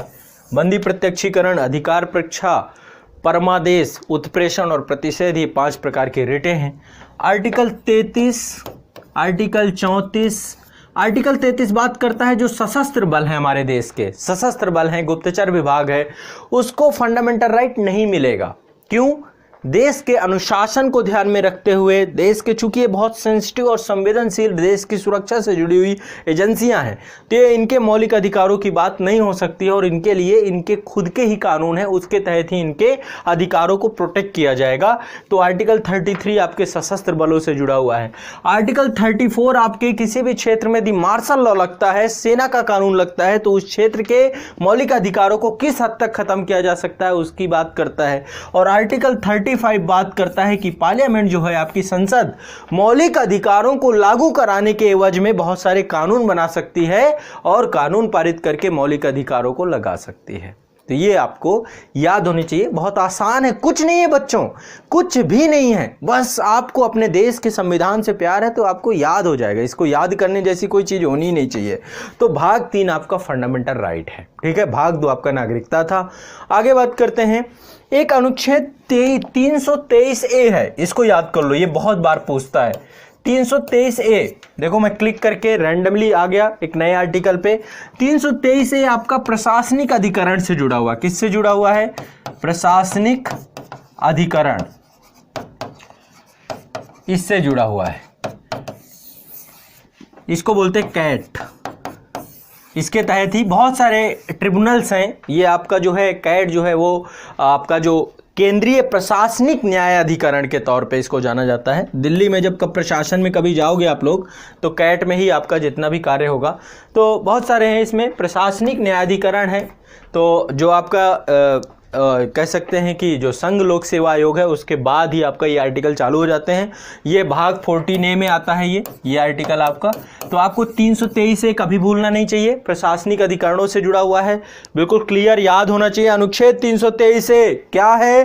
प्रशासनिक अधिकरणों की स्थापना। अनुच्छेद 323A प्रशासनिक अधिकरणों की स्थापना। अनुच्छेद 323A प्रशासनिक अधिकरणों की स्थापना, बिल्कुल रट जाना चाहिए आपको बिल्कुल एक भी किसी भी तरीके से भूलना ही नहीं चाहिए, और ना भूलोगे, ये वादा करो मुझसे, ठीक है। तो पहली चीज़ तो ये आपको बिल्कुल रटी हुई होनी चाहिए। दूसरी चीज़, आगे बात करते हैं, हमारे संविधान में जो पंचायती राज व्यवस्था की गई है, भाग कौन सा है? भाग 9, याद रखना है आपको। भाग 9 में पंचायती राज व्यवस्था की बात की गई है। अनुच्छेद कौन सा है? 243। तो आर्टिकल 243 यही ABCD में बटा हुआ है, ठीक है। यही आपका ABCD में बटा हुआ है। 243A, 243B, 243C, 243, बहुत बड़ा है 243। मेरा मास्टर वीडियो आएगा, उसमें मैं पूरा जितने भी आर्टिकल 243 है होंगे, आने वाला ही है, परेशान मत हो, बहुत जल्द सारा का पूरा कंप्लीट करा दूंगा। पॉलिटी मैंने वहां पर भी पूरी कंप्लीट कराई है, यहाँ पे आपको क्विक रिवीजन करा रहा हूं ताकि आराम से भी आपको चीजें वहां पर 2 घंटे 2.5 घंटे में पूरा आपको याद, और यहां पर मैं आपको एक एक करके चीजों को, जो इंपॉर्टेंट एग्जाम ओरिएंटेड चीजें, वहां पे मैंने समग्रता से पढ़ाया है, ऑनलाइन बैच में समग्रता से पढ़ाया है, मास्टर वीडियो में आपका रिवीजन कराया है कम समय में, और यहां पर आपको जो एग्जाम ओरिएंटेड चीजें हैं उनको देने जा रहा हूं। ये इस उद्देश्य से चलाया जा रहा कार्यक्रम है, तो ये भी आपको याद रखना है। इसके बाद आपका संघ और राज्यों के बीच विधायी संबंधों के बारे में उल्लेख कहां पर किया गया है? बहुत क्लियरिटी से याद होना चाहिए। संघ और राज्यों के बीच जो विधायी संबंध है, तो आपको केंद्र राज्य संबंधों की बात कर रहा है, और केंद्र राज्य संबंधों का जो भाग है आपको याद होना चाहिए, भाग 11 में, संविधान के भाग 11 में, भाग 11 आपका किससे जुड़ा हुआ है?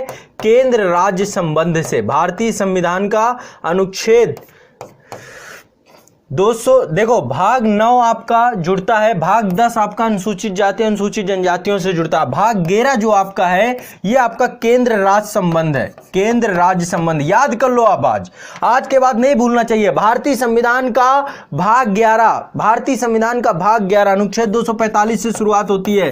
केंद्र राज्य संबंध, केंद्र राज्य संबंध याद कर लो। केंद्र राज्य संबंध किससे जुड़ाव रखता है, किससे जुड़ाव रखता है? अनुच्छेद 245 के बाद शुरू होता है 246 में ही आपका संघ सूची समवर्ती सूची है, यानी कि विधायी संबंध आपका भाग 11 के अध्याय 1 में है। हर भाग को अध्यायों में बांटा गया है। भाग 11 के अध्याय 1 में विधायी संबंधों की बात की है, याद कर लो। बहुत आसान है, कभी भी पूछता है, कैसा भी पूछता है, गलत नहीं करके आओगे। तो आपको भाग 11 के अध्याय 1 में केंद्र राज्य संबंधों की बात की गई है। क्या की गई है? भाग 11 के अध्याय 1 में केंद्र राज्य संबंधों की बात की गई। याद कर लो रैंडमली, ये आपको बिल्कुल पता होना चाहिए। आगे बात करते हैं, भारतीय संविधान की अनुसूचियों में उस अनुसूची का नाम बताइए जो जहां पर राज्यों के नाम लिखे हुए हैं। तो मैंने आपको बताया भारतीय संविधान की पहली अनुसूची में ही राज्यों के नाम लिखे गए हैं। सभी राज्यों के नाम कहां पर लिखे गए हैं? पहली शेड्यूल में। और इससे जुड़े हुए आर्टिकल अनुच्छेद 1 से लेकर अनुच्छेद 4 जो हैं, इससे जुड़े हुए आपके सभी आर्टिकल जो पहली अनुसूची से जुड़ाव रखते हैं, अनुच्छेद 4 भाग 1 अनुच्छेद 1 से लेकर अनुच्छेद 4। तो आपको यह भी पता होना चाहिए। चौथी अनुसूची के बारे में मैंने आपको बताया। चौथी अनुसूची बहुत पूछता है, राज्यसभा में राज्यों के सीटों का आवंटन कहां पर दिया गया है? चौथी अनुसूची में। राज्यसभा में राज्यों के सीटों का आवंटन चौथी अनुसूची में। रट लो, याद कर लो इसको। चौथी अनुसूची में क्या बताया गया है, यह बिल्कुल आपको पता होना चाहिए। अब आगे बात करते हैं। मैं जैसा कि आपको बताया कि यदि किसी भारत में किसी नए राज्य का सृजन करना हो या किसी नए राज्य को का गठन करना हो अनुच्छेद 3 के तहत या अनुच्छेद 2 के तहत, किसी भी अनुच्छेद के तहत, तो किस अनुसूची से जुड़ाव रहेगा? पहली अनुसूची से। यदि किसी भी नए राज्य की स्थापना होगी या किसी भी नए राज्य का प्रवेश होगा या किसी भी नए राज्य का गठन होगा तो उसके लिए क्या होगा? पहली अनुसूची भी हमें संशोधित करनी पड़ेगी। जैसे अभी अनुच्छेद 370 हटाया गया, तो अनुच्छेद 370 हटाने में हमने क्या किया? हमने जो है पहली अनुसूची में केंद्र शासित प्रदेशों के नाम बढ़ा दिए, जम्मू कश्मीर और लद्दाख। पहले 7 केंद्र शासित प्रदेश होते थे, अब 8 केंद्र शासित प्रदेश हैं। क्यों? क्योंकि दादरा नागर हवेली को भी दमन द्वीप के साथ मर्ज कर दिया गया है और 2 नए केंद्र शासित प्रदेश बना दिया गया है। पहला है जम्मू एवं कश्मीर, जिसमें एक विधानसभा भी रखी गई है दिल्ली की तर्ज पे, और दूसरा आपका लद्दाख एक केंद्र शासित प्रदेश बना दिया गया है। तो 2 यूटी बनी और 1 यूटी को मर्ज कर दिया गया। तो इस तरीके से अब 8 आपके केंद्र शासित प्रदेश हैं। आपको ये बिल्कुल अच्छे से पता होना चाहिए, जानकारी होनी चाहिए। ठीक है, तो चौथी अनुसूची राज्यसभा में सीटों का आवंटन। छठवीं अनुसूची मैंने आपको बताया था असम मेघालय त्रिपुरा मिजोरम, याद होना चाहिए, असम मेघालय त्रिपुरा मिजोरम। छठवीं अनुसूची आपके यहाँ पर अनुसूचित जनजातीय क्षेत्र के प्रशासन से जुड़ी हुई है। 8वीं अनुसूची आपकी भाषा से जुड़ी हुई है। 9वीं अनुसूची आपकी भूमि सुधार से जुड़ी हुई है। ये आपको बिल्कुल रटा हुआ होना चाहिए, मस्त रट जाना चाहिए चीजें। बहुत आसान है, बहुत आसान है, बहुत ज्यादा। इससे आसान कुछ नहीं हो सकता। मैं गारंटी दे सकता हूं। आप यदि अभी नहीं याद कर पाएंगे तो फिर क्या याद कर पाएंगे? मेरे साथ साथ मतलब ये जितना सेशन चलेगा, इस सेशन में जो भी बोल रहा हूं ये आपके दिमाग में बैठता जाना चाहिए और आपको इस चीज़ का विश्वास रखना है कि आप कुछ भी भूल नहीं रहे हो। यदि ये विश्वास रखोगे तो मैं सच बता रहा हूँ, आप जब एग्जाम पे जाओगे कुछ भी नहीं बोलोगे, सब याद रखोगे। इतना आपको अपने आप को साइकोलॉजिकली मतलब आप इतने वीक नहीं होने चाहिए, मनोवैज्ञानिक तौर पर आप इतने सशक्त होने चाहिए कि आपका दिमाग आपके ऊपर हावी ना हो। 7वीं अनुसूची मैंने आपको बताया विधायी शक्तियों के वितरण से जुड़ी हुई है। 8वीं अनुसूची भाषाओं से जुड़ी हुई है। 9वीं अनुसूची में कुछ अधिनियमों का विधिमान्यीकरण यानी भूमि सुधार कानून से जुड़े हुए जो कानून हैं उनको न्यायालय के वाद योग्य, न्यायालय के क्षेत्र से बाहर रख दिया गया है। तो कुछ अधिनियमों का विधि मान्यकरण या भूमि सुधार कानूनों से जुड़ी हुई अनुसूची कौन सी है? 9वीं अनुसूची। और 10वीं अनुसूची दल परिवर्तन या दल बदल अधिनियम से जुड़ी हुई है, आपको याद होनी चाहिए बिल्कुल। तो राज्य भूमि सुधार अधिनियमों को संवैधानिक सुरक्षा प्रदान करने के लिए 9वीं अनुसूची को सम्मिलित किया गया है, आपको पता होना चाहिए ये। और संविधान के अंतर्गत जो समवर्ती सूची है, समवर्ती सूची आपकी 7वीं सूची के अंतर्गत ही एक समवर्ती सूची है जिसमें केंद्र और राज्य दोनों कानून बना सकते हैं।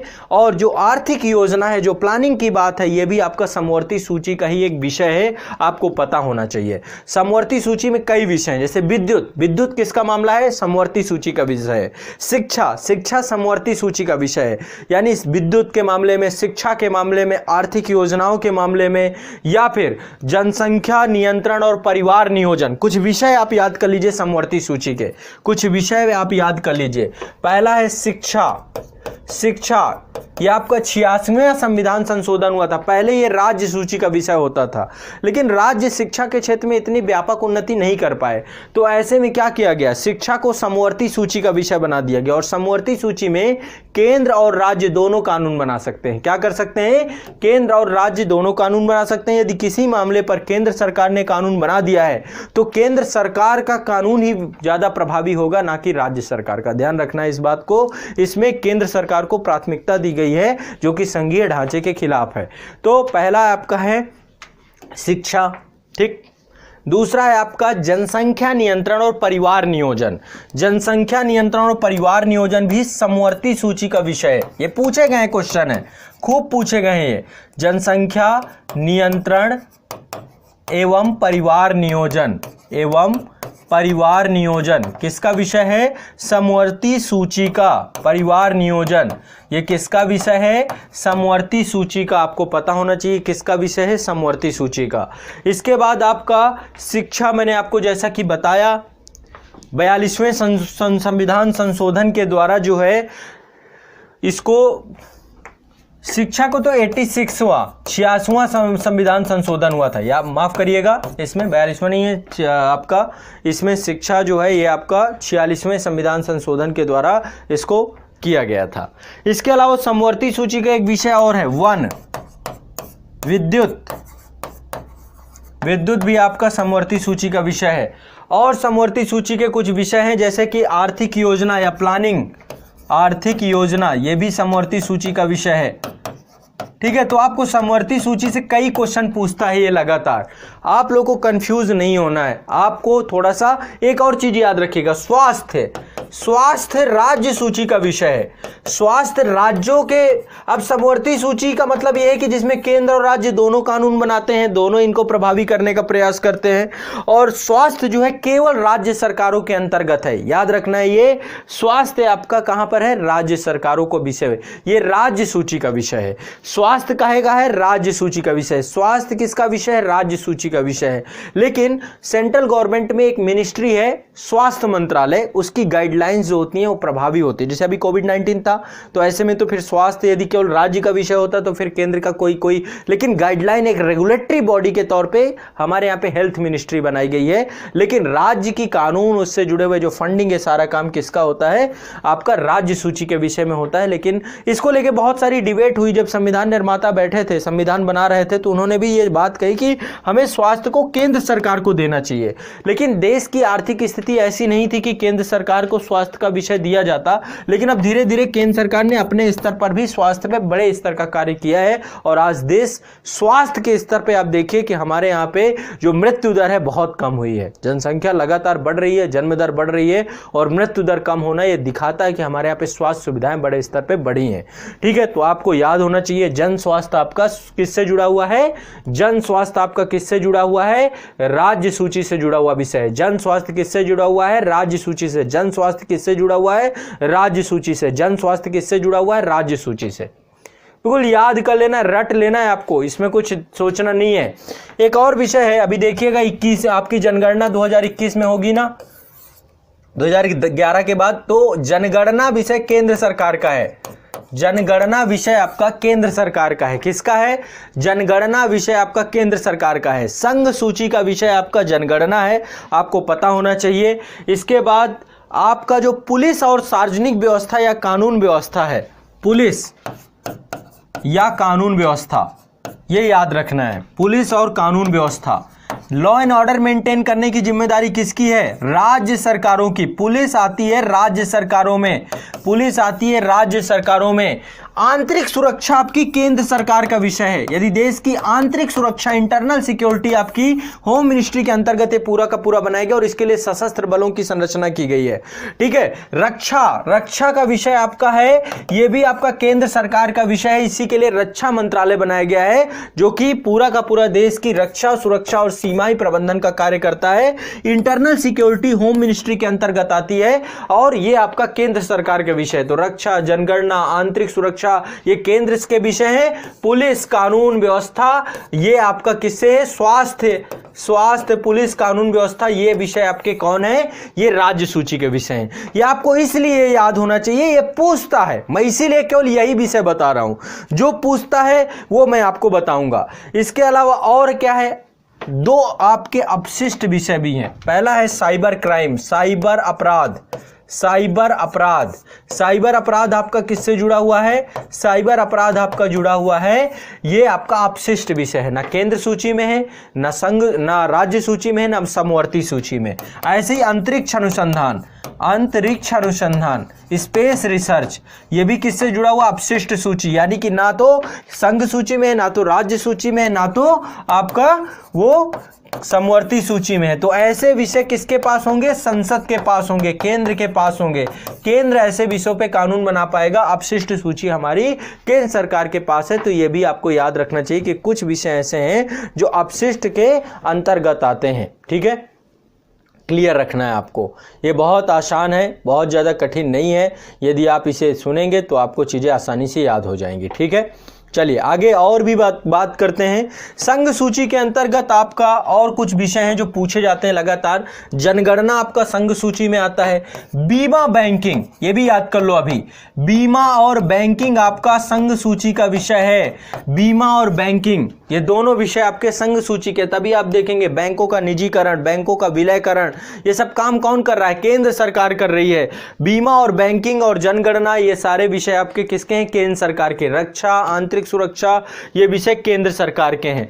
वैदेशिक मामले, विदेशी देशों से संबंध, वैदेशिक मामले ये भी आपका केंद्र सरकार का विषय है। वैदेशिक मामले भी आपका केंद्र सरकार का, विदेश मंत्रालय इसके लिए बनाया गया और उसका काम होता है ये। एक और है रेलवे, इसके लिए रेलवे मंत्रालय है। रेलवे भी आपका केंद्र सरकार के पास है। तो केंद्र सरकार के विषय रक्षा, जनगणना, आंतरिक सुरक्षा, बीमा, बैंकिंग, वैदेशिक मामले, रेलवे, ये कुछ महत्वपूर्ण चीजें हैं जो आपकी पूछे जाती हैं। और आपको एक चीज बता दूं, ये चीज आपको पता होना चाहिए, रेलवे आपका आता है किसके अंतर्गत? रेलवे आपका आता है केंद्र सरकार के अंतर्गत। लेकिन रेलवे पुलिस किसके अंतर्गत आती है? रेलवे पुलिस राज्य सरकार के अंतर्गत आती है। रेलवे पुलिस राज्य सरकार, क्यों? क्योंकि कानून व्यवस्था का काम राज्य सरकार का होता है और जिस राज्य से रेलवे होके जाएगी उस राज्य की रेलवे पुलिस के द्वारा, तो रेलवे पुलिस राज्य की है और रेलवे केंद्र की है। याद रखना, ये चीज में गड़बड़ मत करना, क्योंकि रेलवे एक देश के किसी एक राज्य में नहीं चलती है, पूरे देश को इंटरकनेक्ट करती है। और ऐसे में कानून व्यवस्था की जिम्मेदारी राज्यों की है। यदि रेलवे पुलिस को केंद्र सरकार के अंतर्गत कर देंगे तो इसमें विवाद उत्पन्न हो जाएगा, है ना। केंद्र सरकार की क्या, रेलवे की जिम्मेदारी फिर कौन लेगा? क्या केंद्र सरकार हर जगह रेलवे स्टेशनों में अपने लोग, तो फिर कभी भी फिर लॉ एंड ऑर्डर बन ही नहीं पाएगा, कभी जिम्मेदारियों का निर्वहन हो ही नहीं पाएगा। इसलिए रेलवे पुलिस बनाई गई है, ये राज्य सरकार के अंतर्गत काम करती है। रेलवे पुलिस राज्य सरकार, आरपीएफ जो होती है राज्य सरकार, और ये आपका रेलवे का काम क्या होता है? ये केंद्र सरकार के अंतर्गत चलती है। ठीक है, रेलवे ट्रेनों का संचालन ये सारा काम आपका केंद्र सरकार करती है। और रेलवे पुलिस कानून व्यवस्था का काम कौन करता है? सुरक्षा का काम कौन करता है? राज्य सरकारों के अंतर्गत होता है। इस पे कोई गड़बड़ मत करिएगा। राज्य के अंतर्गत देखिए पंचायती राज व्यवस्था, पंचायती राज व्यवस्था आपका जो स्थानीय स्वशासन का विषय है वो भी आपका राज्य सरकारों को दिया गया है। पंचायती राज व्यवस्था भी राज्यों के पास है। ये विषय रट जाने चाहिए। आज के बाद तो आपको जो पूछे जाने वाले विषय हैं उन विषयों के बारे में मैं बार बार आपको बता रहा हूं। आपको तो किसी भी तरीके से गड़बड़ नहीं होना चाहिए, किसी भी तरीके से। अब एक और आपको समवर्ती सूची का एक विषय और बता रहा हूं, दंड प्रक्रिया। दंड प्रक्रिया समवर्ती सूची का विषय है। दंड प्रक्रिया ये समवर्ती सूची का विषय है, यानी केंद्र भी कानून बना सकता है और राज्य भी। क्यों? क्योंकि राज्य में कानून व्यवस्था, इसीलिए हर राज्य की कानून व्यवस्था में कुछ अलग अलग अंतर भी होते हैं। तो दंड प्रक्रिया आपकी राज्य सूची का विषय, वो समवर्ती सूची का विषय है। दंड प्रक्रिया समवर्ती सूची, दंड प्रक्रिया समवर्ती सूची। और क्या क्या है समवर्ती सूची में? जनसंख्या एवं परिवार नियोजन, शिक्षा, वन, विद्युत, स्वास्थ्य आपका राज्य सूची का विषय है। स्वास्थ्य राज्य सूची, आर्थिक योजना, दंड प्रक्रिया, शिक्षा, वन, विद्युत, जनसंख्या, परिवार नियोजन आपका समवर्ती सूची। समवर्ती सूची याद रखना है। केंद्र के विषय रक्षा, रेलवे, जनगणना, बैंकिंग, बीमा, आंतरिक सुरक्षा, वैदेशिक मामले, ये आपके इससे जुड़े हुए हैं। और राज्य सूची में स्वास्थ्य, रेलवे, पुलिस, पंचायती राज और कानून व्यवस्था, पुलिस, ये सब आपको किससे जुड़ा हुआ है? ये आपका राज्य सूची से जुड़ा हुआ है। तो ये तीनों सूचियों के कुछ महत्वपूर्ण विषय हैं जो हर बार पूछे जाते हैं।